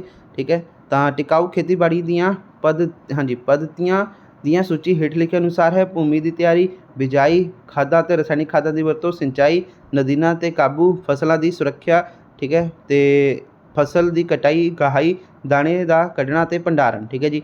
ਅਗਲਾ ਪ੍ਰਸ਼ਨ ਕੀ ਆਪਣਾ ਫਸਲਾਂ ਵਿੱਚ ਜਿਹੜਾ ਹੈਗਾ ਵਾ ਸੁਧਾਰ ਅਤੇ ਫਸਲ ਗੇੜ ਹਾਂਜੀ ਤਾਂ ਇਹ ਤੁਹਾਡਾ ਪ੍ਰਸ਼ਨ ਹੈ, ਤੁਸੀਂ ਖੁਦ ਕਰਨਾ ਵਾ। ਅੱਗੇ ਦੋਸਤੋ ਨੌਵਾਂ ਪ੍ਰਸ਼ਨ ਨੌਵਾਂ ਨਹੀਂ ਸੌਰੀ ਪ੍ਰਸ਼ਨ ਨਹੀਂ ਗਾ ਦੋਸਤੋ, ਇਹ ਜਿਵੇਂ ਕਿ 7ਵਾਂ ਪੁਆਇੰਟ ਸੀ ਨਾ, ਇਹ 8ਵਾਂ ਪੁਆਇੰਟ ਹੈ ਇਹਦਾ। ਠੀਕ ਹੈ ਜੀ।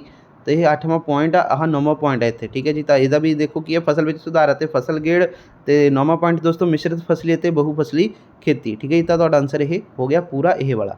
ਅੱਗੇ ਹੈ ਦੋਸਤੋ ਪ੍ਰਸ਼ਨ ਕੀ ਹੈ ਆਪਣਾ ਯੂਟਰੀਫਿਕੇਸ਼ਨ ਕੀ ਹੈ, ਪਾਣੀ ਦੇ ਜਿਹੜੇ ਹੈਗੇ ਆ ਇਕੋਸਿਸਟਮ ਤੇ ਇਸ ਦਾ ਕੀ ਪ੍ਰਭਾਵ ਹੈ। ਤਾਂ ਯੂਟਰੀਫਿਕੇਸ਼ਨ ਦਾ ਸ਼ਬਦ ਅਰਥ ਹੈ ਕਿ ਬਹੁਤ ਹੀ ਜ਼ਿਆਦਾ ਖਾਣਾ ਦੁੱਧ ਦੇ ਪਲਾਂਟਾਂ ਹਾਂਜੀ ਪਲਾਂਟਾਂ ਡਿੱਬਾਬੰਦ ਕਰਨ ਵਾਲੀਆਂ ਫੈਕਟਰੀਆਂ ਅਤੇ ਕਾਗਜ਼ ਤਿਆਰ ਕਰਨ ਵਾਲੇ ਉਦਯੋਗ ਤੋਂ ਜਿਹੜਾ ਹੈਗਾ ਵਾ ਨਿਕਲਣ ਵਾਲੇ ਕੀ ਲਿਖਿਆ ਦੋਸਤੋ ਆਪਣਾ ਫਾਸਫੇਟੀ ਪਦਾਰਥ ਪਾਣੀ ਦੀ ਉਤਪਾਦਕਤਾ ਵਿੱਚ ਜਿਹੜਾ ਹੈਗਾ ਵਾਧਾ ਕਰ ਦਿੰਦੇ ਹਨ। ਅਜਿਹੇ ਪਾਣੀਆਂ ਵਿੱਚ ਜਿਹੜਾ ਹੈਗਾ ਵਾ ਐਲਗੀ ਬਹੁਤ ਵੱਡੀ ਮਾਤਰਾ ਵਿੱਚ ਉਗ ਪੈਂਦੀ ਹੈ।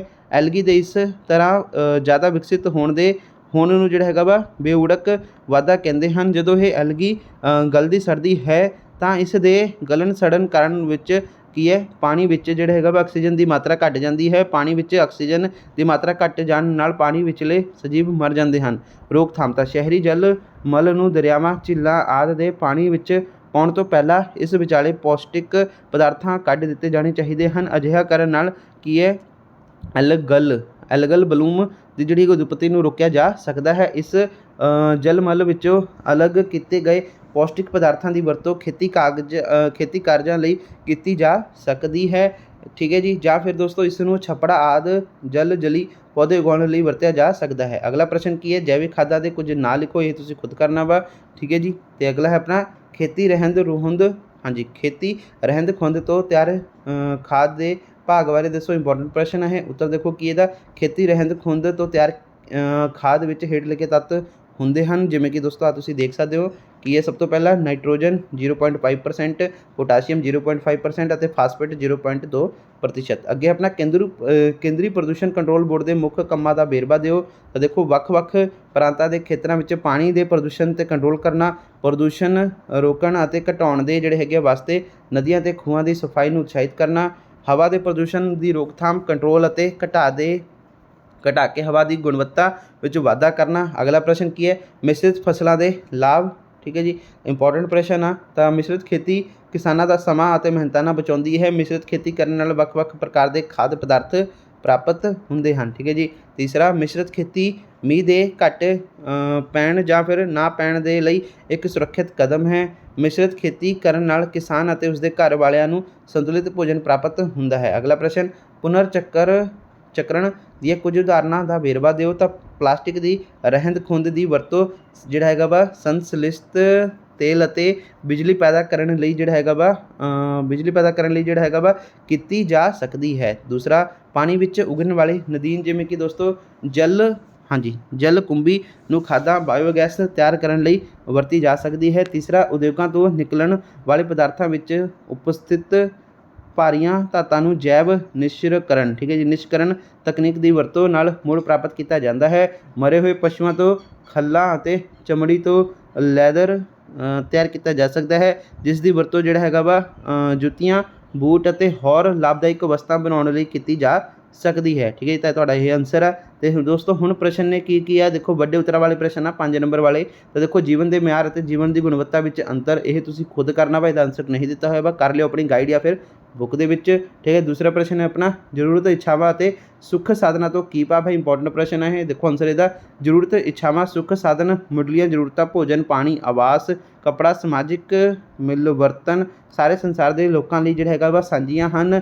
ਕਿਸੇ ਵਿਅਕਤੀ ਦੀਆਂ ਇੱਛਾਵਾਂ ਜ਼ਰੂਰਤ ਤੇ ਉਲਟ ਉਸਦੇ ਸਮਾਜਿਕ ਜਿਹੜਾ ਹੈਗਾ ਵਾ ਸਮਾਜਿਕ ਤੇ ਆਰਥਿਕ ਪਿਛੋਕੜ 'ਤੇ ਨਿਰਭਰ ਕਰਦੀਆਂ ਹਨ। ਕਿਸੇ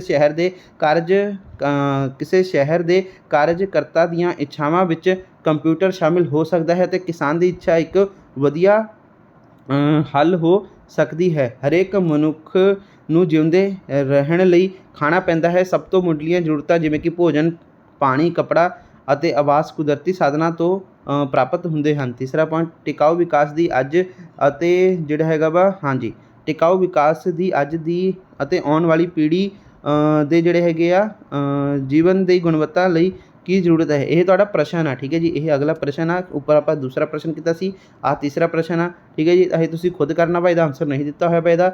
अगे चौथा प्रश्न है, टिकाऊ विकास लई कुछ उचित तकनीकां दा वर्णन करो, ठीक है जी। अर्थ समिट उपर एक नोट लिखो जिसका मुख मंतव की सी, यह तुसीं खुद करना वा, ठीक है जी, अपनी बुक दे विचों या फिर गाइड दे विचों। बाकी अगर तुसीं कहोगे आह जिहड़ा ईवीएस दे पेपर दे विच, आह जिहड़ा शांति गैस पेपर दे विच जिहड़े प्रश्न अनसॉल्व ने, मतलब जिन्हां दे आंसर नहीं दिते होए आ, अगर तुसीं कहोगे कि सर इन्हां दे आंसर भी लभ के साडे लई पार्ट 2 बना दो, तो मैं इन्हां दे आंसर भी जिहड़ा हैगा लभ के गाइड दे विचों तुहाडे लई पार्ट 2 बना दूंगा, उहदे विच इह सॉल्व करा दूंगा अगर तुहाडे ज़्यादा तो ज़्यादा कमेंट आउणगे, ठीक है। तां अगे अपना 6वां प्रश्न की है, वातावरण की सांभ संभाल विच गैर सरकारी संस्थावां की भूमिका की है। तो देखो आंसर इंपॉर्टेंट प्रश्न है सब तो पहला, तो आंसर देखो इहदा की है, तो यदा उत्तर है दोस्तों वातावरण नाल संबंधित स्थानिक मुद्दों संबंधी सलाह मशवरा दे गैर सरकारी संस्थावां सरकार की सहायता कर सकदियां हन अते ये संस्थावां जिहड़ा हैगा वा जन सधारण पद्धर ते अंतर क्रियावां कर सकदियां हन। ये संस्थावां क्रिया ग्रुप दबाव ग्रुप वजों कार्य कर सकण दे समर्थ हन। जन सधारण विच जिहड़ा हैगा वातावरण की रक्षा ते अपना संबंधी चेतन पैदा करन लई जनतक अंदोलन संगठित कर सकदियां ਹਨ। ਅਜਿਹੀਆਂ ਕਈ ਗੈਰ ਸਰਕਾਰੀ ਸੰਸਥਾਵਾਂ ਨੇ ਵਾਤਾਵਰਣ ਸਾਂਭ ਸੰਭਾਲ ਸੰਬੰਧੀ ਮਹੱਤਵਪੂਰਨ ਕੰਮ ਕੀਤੇ ਹਨ, ਜਿਵੇਂ ਕਿ ਚਿਪਕੋ ਅੰਦੋਲਨ, ਐਪੀਕੋ ਅੰਦੋਲਨ, अन्ना हजारे ਦੇ ਯਤਨ, ਨਰਮਦਾ ਬਚਾਓ ਅੰਦੋਲਨ ਆਦਿ, ठीक है। अगला प्रश्न दोस्तों देखो की है अपना इत्थे, हाँ जी 7वां प्रश्न आ, व्यक्तिगत कोशिशां नूं समाज की भागीदारी विच किवें जिहड़ा हैगा बदलिया जा सकता है, व्याख्या करो। यह प्रश्न तुसीं खुद गाइड दे विच करना वा। अगला 8वां प्रश्न की है, भूमि किवें प्रदूषित हुंदी है, इस दी सांभ संभाल किवें कीती जा सकती है। इंपोर्टेंट प्रश्न है। तो देखो की है, जनसंख्या के धमाके के कारण भोजन की जिहड़ी हैगी जरूरतां दा भी वाधा होया है। इस प्रकार धरती उपरले जिहड़े हैगे आ ਵੱਡੇ ਖੇਤਰਾਂ ਵਿੱਚ ਜਿਹੜਾ ਹੈਗਾ ਖੇਤੀਬਾੜੀ ਕੀਤੀ ਜਾਣ ਲੱਗ ਪਈ, ਠੀਕ ਹੈ। ਉਤਪਾਦਨ ਨੂੰ ਵਧਾਉਣ ਲਈ ਬਣਾਉਟੀ ਖਾਦਾਂ ਦੀ ਵਰਤੋਂ ਹੋਣ ਲੱਗ ਪਈ, ਫਸਲਾਂ ਨੂੰ ਬਚਾਉਣ ਲਈ ਕੀਟਨਾਸ਼ਕਾਂ ਦੀ ਵਰਤੋਂ ਹੋਣ ਲੱਗ ਪਈ, ਜਿਸ ਕਾਰਨ ਭੂਮੀ ਪ੍ਰਦੂਸ਼ਣ ਜਿਹੜਾ ਹੈਗਾ ਵਾ ਹੁੰਦਾ ਹੈ। ਪ੍ਰਦੂਸ਼ਿਤ ਭੂਮੀ ਦੀ ਵਿੱਚ ਰਹਿਣ ਵਾਲੇ ਜੰਤੂਆਂ ਦਾ ਜੀਵਨ ਬੁਰੀ ਤਰ੍ਹਾਂ ਪ੍ਰਭਾਵਿਤ ਹੁੰਦਾ ਹੈ। ਭੂਮੀ ਤੇਜ਼ਾਬੀ ਵਰਖਾ, ਬਣਾਉਟੀ ਖਾਦਾਂ, ਕੀਟਨਾਸ਼ਕਾਂ ਦੀ ਹੱਦ ਤੋਂ ਵੱਧ ਵਰਤੋਂ, ਉਦਯੋਗਿਕ ਰਹਿੰਦ ਖੂੰਹਦ ਅਤੇ ਭਾਰੀ ਧਾਤਾਂ ਦੀ ਜਿਹੜੀ ਹੈਗੀ ਆ ਮਿਲਾਵਟ ਕਾਰਨ ਪ੍ਰਦੂਸ਼ਿਤ ਹੋ ਜਾਂਦੀ ਹੈ। ਭੂਮੀ ਪ੍ਰਦੂਸ਼ਣ ਦੀ ਸੰਭਾਲ ਤਾਂ ਟਿਨ, ਕਾਪਰ, ਲੋਹੇ ਵਰਗੇ ਠੋਸ ਵਿਅਰਥ ਪਦਾਰਥ ਨੂੰ ਭੂਮੀ ਵਿੱਚ ਨਹੀਂ ਦਬਾਉਣਾ ਚਾਹੀਦਾ ਹੈ। ਸਰਕਾਰ ਨੂੰ ਪਖਾਨਿਆਂ ਦਾ ਇੰਤਜ਼ਾਮ ਕਰਨਾ ਚਾਹੀਦਾ ਹੈ। ਲੋਕਾਂ ਨੂੰ ਖੇਤ ਵਿੱਚ ਪਖਾਨਾ ਨਹੀਂ ਜਾਣਾ ਚਾਹੀਦਾ ਹੈ। ਕੀਟਨਾਸ਼ਕਾਂ ਦੀ ਬਜਾਏ ਕੀਟਾਂ ਨੂੰ ਕਾਬੂ ਕਰਨ ਲਈ ਜੈਵਿਕ ਵਿਧੀਆਂ ਅਪਣਾਉਣੀਆਂ ਚਾਹੀਦੀਆਂ ਹਨ। ਚੌਥਾ, ਸੀਵਰੇਜ ਤੇ ਜਿਹੜਾ ਹੈਗਾ ਵਾ ਬਾਇਓਗੈਸ ਬਣਾਉਣੀ ਚਾਹੀਦੀ ਹੈ। ठोस व्यर्थ पदार्थों का पुनर्चक्रण करके नवे पदार्थों का निर्माण करना चाहिए है, ठीक है जी। अगला प्रश्न है, हरे इनकलाब के वातावरण उपर पए कुछ प्रभाव का वर्णन करो। तो हरे इनकलाब के वातावरण उपर पए प्रभाव इस तरह ने, पोषक तत्व की घाट, ठीक है जी, भूमि की वरतों के तरीके में बदलाव, लोड़ तो वध सिंचाई, रसायनिक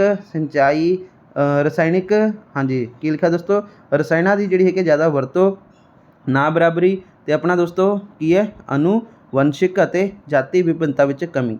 अगे सिंचाई का महत्व की है, प्रश्न है तुहाडा, इहदा आंसर देखो। सिंचाई जिहड़ा हैगा पौधों नूं भूमि विचों जिहड़ा हैगा खनिज तत्तां तो सुखाण विच मदद करती है। सिंचाई का जिहड़ा हैगा पानी भूमि विच मौजूद खनिजां नूं अपने अंदर घोल लैंदा है, तां जो घोल के रूप विच पौधों दीआं जड़ां इस नूं प्राप्त कर लैण, ठीक है जी। की लिखा दोबारा पढ़ो, जड़ा इस नूं प्राप्त कर लैन। दूसरा, सिंचाई भूमि नूं जिहड़ा हैगा वा सिल प्रदान करती है, जो बीजां दे हाँ जी की लिखा दोस्तों अपना पुगरन लई जिहड़ा हैगा जरूरी है, ठीक है जी। बीज खुश्क भूमि विच सही नहीं उगदे। तीसरा, सिंचाई पौधे दियां जड़ां दे वाधे लई जरूरी है, यही कारण है कि जड़ां खुश्क मिट्टी विच ठीक तरह नहीं वधदियां, ठीक है जी।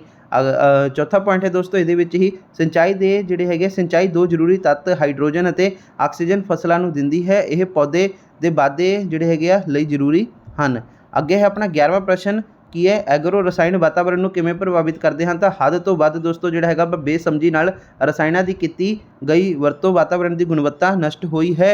इत्थों तक कि धरती, हवा और पानी आदि प्रदूषित हो गए हैं, ठीक है। दूसरा पॉइंट की है, कीटनाशकों ते बनावटी खादां दी जिहड़ी हैगी हद तो वध वरतों कारण यह पदार्थ वातावरण के ਵੱਖ-ਵੱਖ अंशां विच जमा हो गए हैं। तीसरा, खेती अधीन भूमि तो बाकी बचिया पानी झीलां, नदियां ते जिहड़ा हैगा वा यूट्रीफिकेशन, ठीक है जी, हाँ जी की लिखा दोस्तों अपना यूट्रोफिकेशन का कारण बनता है। अगे है दोस्तों अपना रे तो की भाव है, इस दियां किस्मां दा वर्णन करो, ठीक है जी। रे जिहड़ी हैगी कार्बनी पदार्थ हुंदा है जिस दी वरतों खेतीबाड़ी विच खाद के तौर पर की जाती है, ठीक है। तो यह कार्बनी पदार्थ ਅਤੇ पोषक तत्तां नूं जिहड़ा हैगा भूमि विच रला के उसकी उपजाऊ शक्ति नूं वधाउंदी हन, जिवें कि भूमि विच मौजूद जीवाणुओं द्वारा जिहड़ा हैगा सोखी गई नाइट्रोजन पुराने समय विच रेह शब्द की जिहड़ी वरतों जिहड़ी हैगी अकार्बनी हाँ जी खाद लई कीती जांदी सी।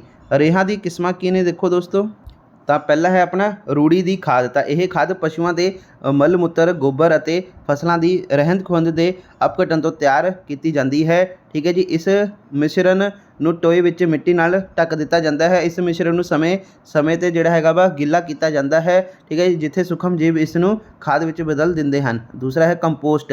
कंपोस्ट गलियां जिहड़ी हैगे ने सड़ियां सब्जियां तूड़ी और सब्जियां के छिलके वर्गे पदार्थ और जंतुओं के फोकट पदार्थ तैयार किए जाते हैं। इसकी अपघटन 3-6 महीने विच आक्सी और अनआक्सी दोवें प्रकार के जीवाणुओं द्वारा जिहड़ा हैगा हुंदी है। कंपोस्ट खेतों की रहंद खुंहद और शहरों के कूड़े करकट आदि तो जिहड़ा हैगा वा तैयार की जा सकती है। कंपोस्ट विच लगभग जिहड़ा हैगा वा, ठीक है जी, सब तो पहला जिवें कि देख सकते हो 4% नाइट्रोजन, 1.4% पोटाशियम ते जिहड़ा हैगा वा 1.0% फास्फेट हुंदे हन।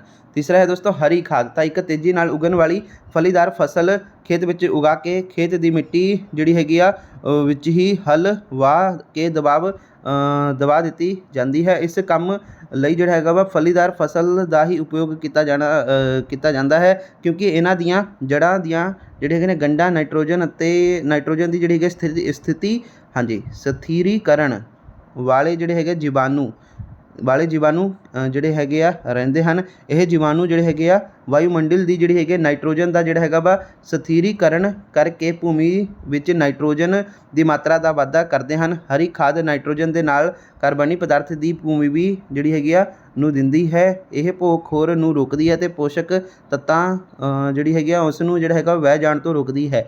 हरी खाद लई वरते जाने वाले पौधे गुआर बरसीम सरो है, ठीक है। 13वां प्रश्न की अपना फसलों के सुधार लई जिहड़ा हैगा वा बायोटैक्नोलॉजी ਦੀ ਭੂਮਿਕਾ ਕੀ है। तो देखो आंसर ਇਹਦਾ ਇਹ ਉਹ तकनीक है जिस राही विज्ञानी DNA जो कि फसली पौधों ਅਤੇ पालतू पशुओं का जिहड़ा हैगा अनुवंशिक पदार्थ है जो रूपांतरण करके उन्होंने हानिकारक कीटां बीमारियां प्रति सहयोग बनाया जा सके, वध उत्पादन की प्राप्ति गुणवत्ता और पोषण प्रति सुधार किया जा सके। अजिहे पौधों नूं, ठीक है जी, की अजिहे पौधों नूं पारजीनी कहते हैं। इस दी वरतों खेतीबाड़ी विच भोजन विच जिहड़ा हैगा वड्डे पद्धर ते की जा सकती है। बायोटैक्नोलॉजी द्वारा जिहड़ा हैगा दवाइयां वातावरण और उद्योग नूं भी लाभ हो सकता है, ठीक है जी। अगे है 14वां प्रश्न इत्थे दिता है खेती उत्पादों के प्रबंधन लई वख-वख जिहड़ा हैगा वा पद्धतियां दा वर्णन करो। ये तुसीं खुद करना वा। 15वां प्रश्न जैव खादां रासायनिक खादां तो वध लाहेवंद हन क्यों। इंपोर्टेंट प्रश्न आंसर देखो जैव खादां की वरतों करके बहुत सारिया जिहड़ियां सब्जियां दीयां फसलों के उत्पादन विच 15 तो लैके 35% तक वाधा हुंदा है। कुछ जैव खादां घट सिंचाई दी हालतां विच फसलों के उत्पादन विच वाधा करदियां हन, जिथे कि रासायनिक खादां भी लाहेवंद नहीं हुंदियां।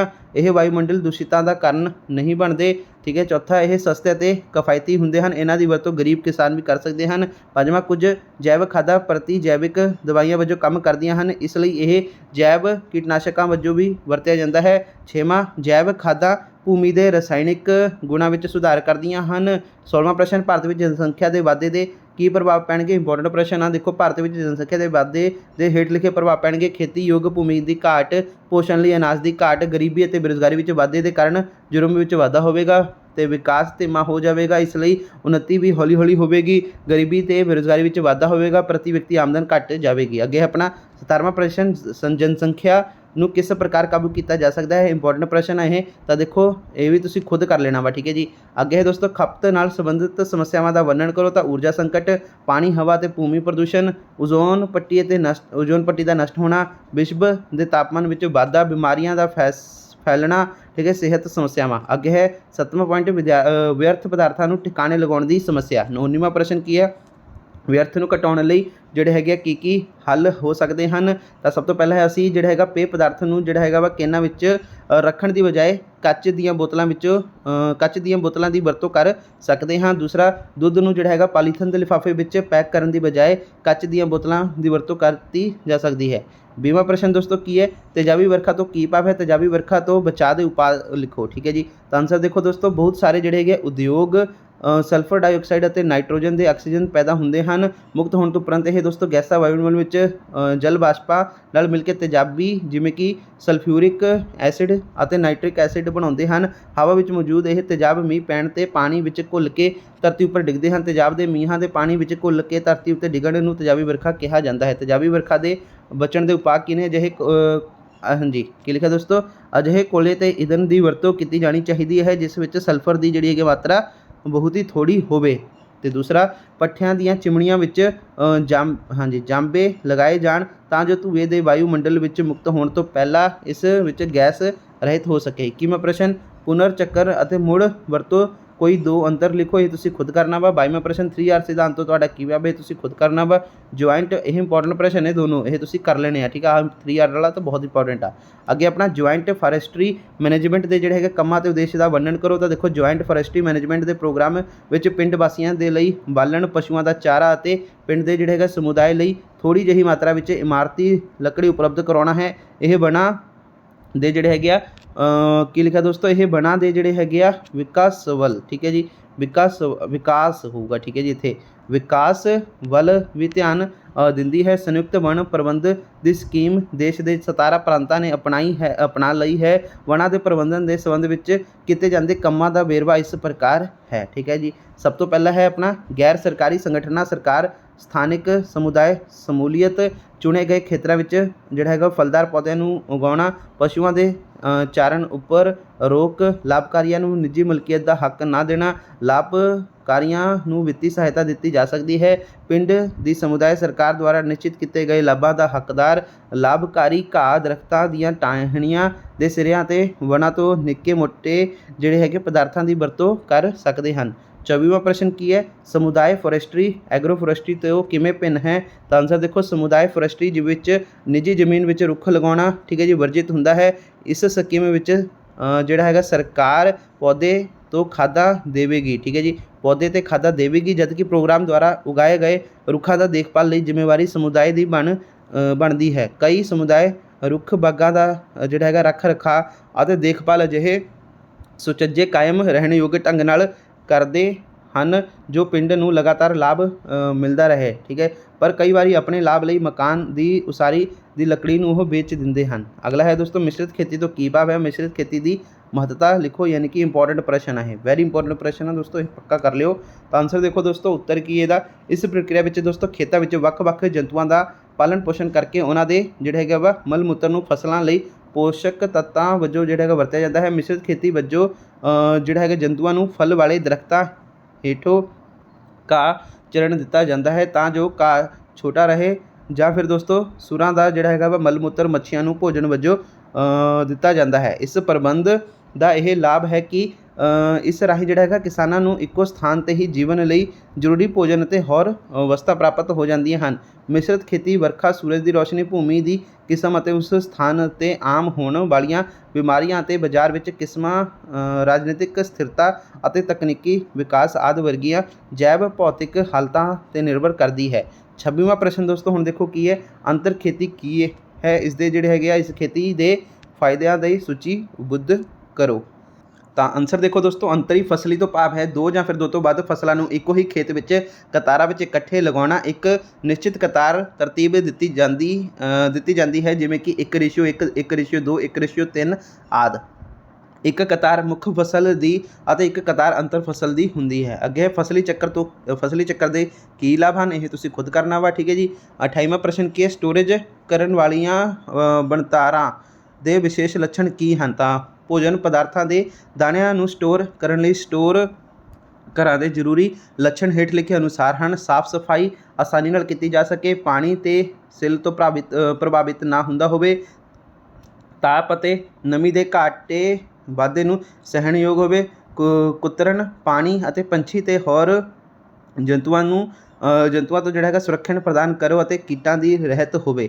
ਸਮੇਂ-ਸਮੇਂ ਤੇ ਜਿਹੜਾ ਹੈਗਾ ਨਿਰੀਖਣਯੋਗ ਜਿਹੜਾ ਹੈਗਾ ਵਾ ਹੋਵੇ। ਅਗਲਾ ਪ੍ਰਸ਼ਨ ਹੈ 29ਵਾਂ ਪ੍ਰਸ਼ਨ, ਠੀਕ ਹੈ। ਅਜੋਕੇ ਸਮੇਂ ਵਿੱਚ ਮਨੁੱਖੀ ਜਨਸੰਖਿਆ ਵਿੱਚ ਇੰਨਾ ਵਾਧਾ ਕਿਸ ਤਰ੍ਹਾਂ ਹੋਇਆ ਜਿਸ ਨੂੰ ਸੰਭਾਲਣਾ ਕਠਿਨ ਹੋ ਰਿਹਾ ਹੈ, ਕੋਈ ਦੋ ਵਜ੍ਹਾ ਲਿਖੋ। ਇਹ ਪ੍ਰਸ਼ਨ ਤੁਸੀਂ ਖੁਦ ਕਰਨਾ ਵਾ। 30ਵਾਂ ਪ੍ਰਸ਼ਨ, ਜਨਸੰਖਿਆ ਘਣਤਾ ਤੋਂ ਕੀ ਭਾਵ ਹੈ? ਜਨਸੰਖਿਆ ਦੀ ਉੱਚ ਸੰਘਣਤਾ ਦੇ ਕੀ ਨਤੀਜੇ ਹਨ? ਤਾਂ ਕਿਸੇ ਇਕਾਈ ਖੇਤਰ ਜਾਂ ਫਿਰ ਦੋਸਤੋ ਆਇਤਨ ਵਿੱਚ ਮੌਜੂਦ ਜੀਵਾਂ ਦੀ ਗਿਣਤੀ ਹੈ। ਜਨਸੰਖਿਆ ਦੀ ਉੱਚ ਸੰਘਣਤਾ ਦੇ ਹੇਠ ਲਿਖੇ ਪ੍ਰਭਾਵ ਪੈਂਦੇ ਹਨ। ਖੇਤੀ ਯੋਗ ਭੂਮੀ ਦੀ ਘਾਟ, ਪੋਸ਼ਣ ਲਈ ਅਨਾਜ ਦੀ ਜਿਹੜੀ ਹੈਗੀ ਘਾਟ, ਗਰੀਬੀ ਅਤੇ ਬੇਰੁਜ਼ਗਾਰੀ ਵਿੱਚ ਵਾਧੇ ਦੇ ਕਾਰਨ ਜੁਰਮ ਵਿੱਚ ਵਾਧਾ ਹੋਵੇਗਾ, ਠੀਕ ਹੈ। ਵਿਕਾਸ ਧੀਮਾ ਹੋ ਜਾਵੇਗਾ, ਇਸ ਲਈ ਉੱਨਤੀ ਵੀ ਹੌਲੀ ਹੌਲੀ ਹੋਵੇਗੀ। ਗਰੀਬੀ ਅਤੇ ਬੇਰੁਜ਼ਗਾਰੀ ਵਿੱਚ ਵਾਧਾ, ਪ੍ਰਤੀ ਵਿਅਕਤੀ ਆਮਦਨ ਘਟ ਜਾਵੇਗੀ। 31ਵਾਂ ਪ੍ਰਸ਼ਨ ਕੀ ਹੈ? ਪ੍ਰਦੂਸ਼ਣ ਨੂੰ ਪਰਿਭਾਸ਼ਿਤ ਕਰੋ। ਜੀਵ ਵਿਘਟਨਸ਼ੀਲ ਅਤੇ ਅਜੀਵ ਵਿਘਟਨਸ਼ੀਲ ਪ੍ਰਦੂਸ਼ਕਾਂ ਵਿੱਚ ਅੰਤਰ ਲਿਖੋ। ਇਹ ਤੁਸੀਂ ਖੁਦ ਕਰਨਾ ਵਾ। 32ਵਾਂ ਪ੍ਰਸ਼ਨ, ਸ਼ੋਰ ਪ੍ਰਦੂਸ਼ਣ ਨੂੰ ਨਿਯੰਤਰਿਤ ਕਰਨ ਦੇ ਉਪਾਅ ਲਿਖੋ, ਠੀਕ ਹੈ ਜੀ। ਉਪਾਅ ਦੱਸੋ। ਤਾਂ ਇੰਪੋਰਟੈਂਟ ਪ੍ਰਸ਼ਨ ਹੈ ਇਹ, ਦੇਖਦੇ ਇਹਦਾ ਆਨਸਰ ਦਿੱਤਾ ਹੋਇਆ ਕਿ ਨਹੀਂ। ਤਾਂ ਹਾਂਜੀ ਦਿੱਤਾ ਹੋਇਆ। ਸ਼ੋਰ ਪ੍ਰਦੂਸ਼ਣ ਨੂੰ ਨਿਯੰਤਰਿਤ ਕਰਨ ਦੇ ਉਪਾਅ। ਤਾਂ ਦੇਖੋ, ਸ਼ੋਰ ਪੈਦਾ ਕਰਨ ਵਾਲੀਆਂ ਮਸ਼ੀਨਾਂ ਨੂੰ ਸ਼ੋਰ ਰਹਿਤ ਕਮਰਿਆਂ ਵਿੱਚ ਹੀ ਲਗਾਉਣਾ ਚਾਹੀਦਾ ਹੈ।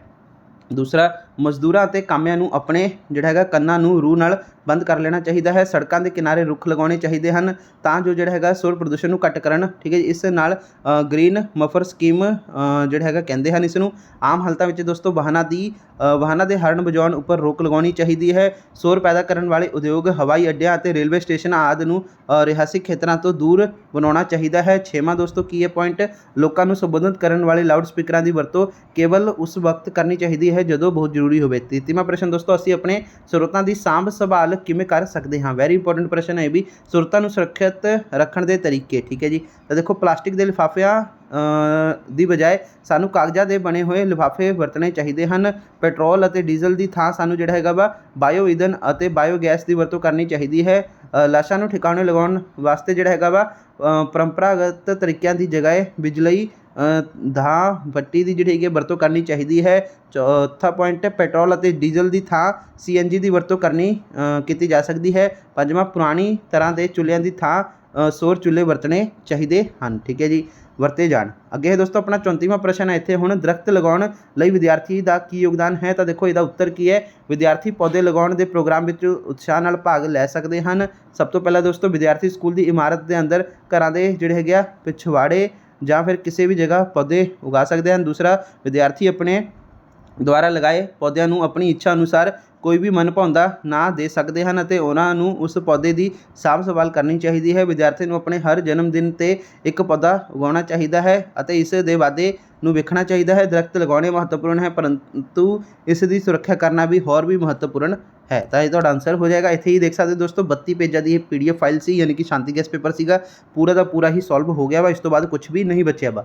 ਤਾਂ ਦੋਸਤੋ ਆਹ ਸੀਗਾ ਤੁਹਾਡੇ ਕਲਾਸ 12ਵੀਂ ਦਾ ਇਨਵਾਇਰਨਮੈਂਟ ਐਜੂਕੇਸ਼ਨ ਯਾਨੀ ਕਿ EVS ਦਾ ਸ਼ਾਂਤੀ ਗੈਸ ਪੇਪਰ ਦਾ ਫੁੱਲ, ਠੀਕ ਹੈ ਜੀ, ਤਿਆਰੀ ਕਰਵਾ ਦਿੱਤੀ ਹੈ ਤੁਹਾਨੂੰ। ਬਾਕੀ ਜਿਹੜੇ ਅਨਸੋਲਵ ਪ੍ਰਸ਼ਨ ਨੇ, ਅਗਰ ਤੁਸੀਂ ਚਾਹੁੰਦੇ ਹੋ ਕਿ ਕੁਝ ਜਿਹੜੇ ਅਨਸੋਲਵ ਪ੍ਰਸ਼ਨ ਸੀਗੇ ਉਹਨਾਂ ਦੇ ਆਨਸਰ ਵੀ ਅਸੀਂ ਲੈ ਕੇ ਆਈਏ ਤਾਂ ਤੁਸੀਂ ਮੈਨੂੰ ਜ਼ਿਆਦਾ ਤੋਂ ਜ਼ਿਆਦਾ ਕਮੈਂਟ ਕਰਕੇ ਆਏਗਾ ਤਾਂ ਦੋਸਤੋ ਅਸੀਂ ਪਾਰਟ 2 ਬਣਾ ਦਾਂਗੇ। ਉਹਦੇ ਵਿੱਚ ਦੋਸਤੋ ਅਨਸੋਲਵ ਪ੍ਰਸ਼ਨ ਦੇ ਵੀ ਆਨਸਰ ਲਿਆ ਦਾਂਗੇ, ਲੱਭ ਕੇ ਮੈਂ ਗਾਈਡ ਦੇ ਵਿੱਚ ਸੋਲੂਸ਼ਨ ਪ੍ਰੋਵਾਈਡ ਕਰਵਾ ਦੂੰਗਾ। ਤਾਂ ਦੋਸਤੋ ਇਹ ਸੀਗਾ ਵੀਡੀਓ, ਠੀਕ ਹੈ ਜੀ। ਆਲ ਦਾ ਬੈਸਟ, ਤੁਹਾਡਾ ਇਹ ਆਖਰੀ ਐਗਜ਼ਾਮ ਹੈ, ਵਧੀਆ ਐਗਜ਼ਾਮ ਗਏ ਹੋਣਗੇ ਤੁਹਾਡੇ ਸਾਰਿਆਂ ਦੇ, ਠੀਕ ਹੈ ਜੀ। ਓਕੇ ਦੋਸਤੋ, ਚਲੋ ਠੀਕ ਹੈ ਜੀ।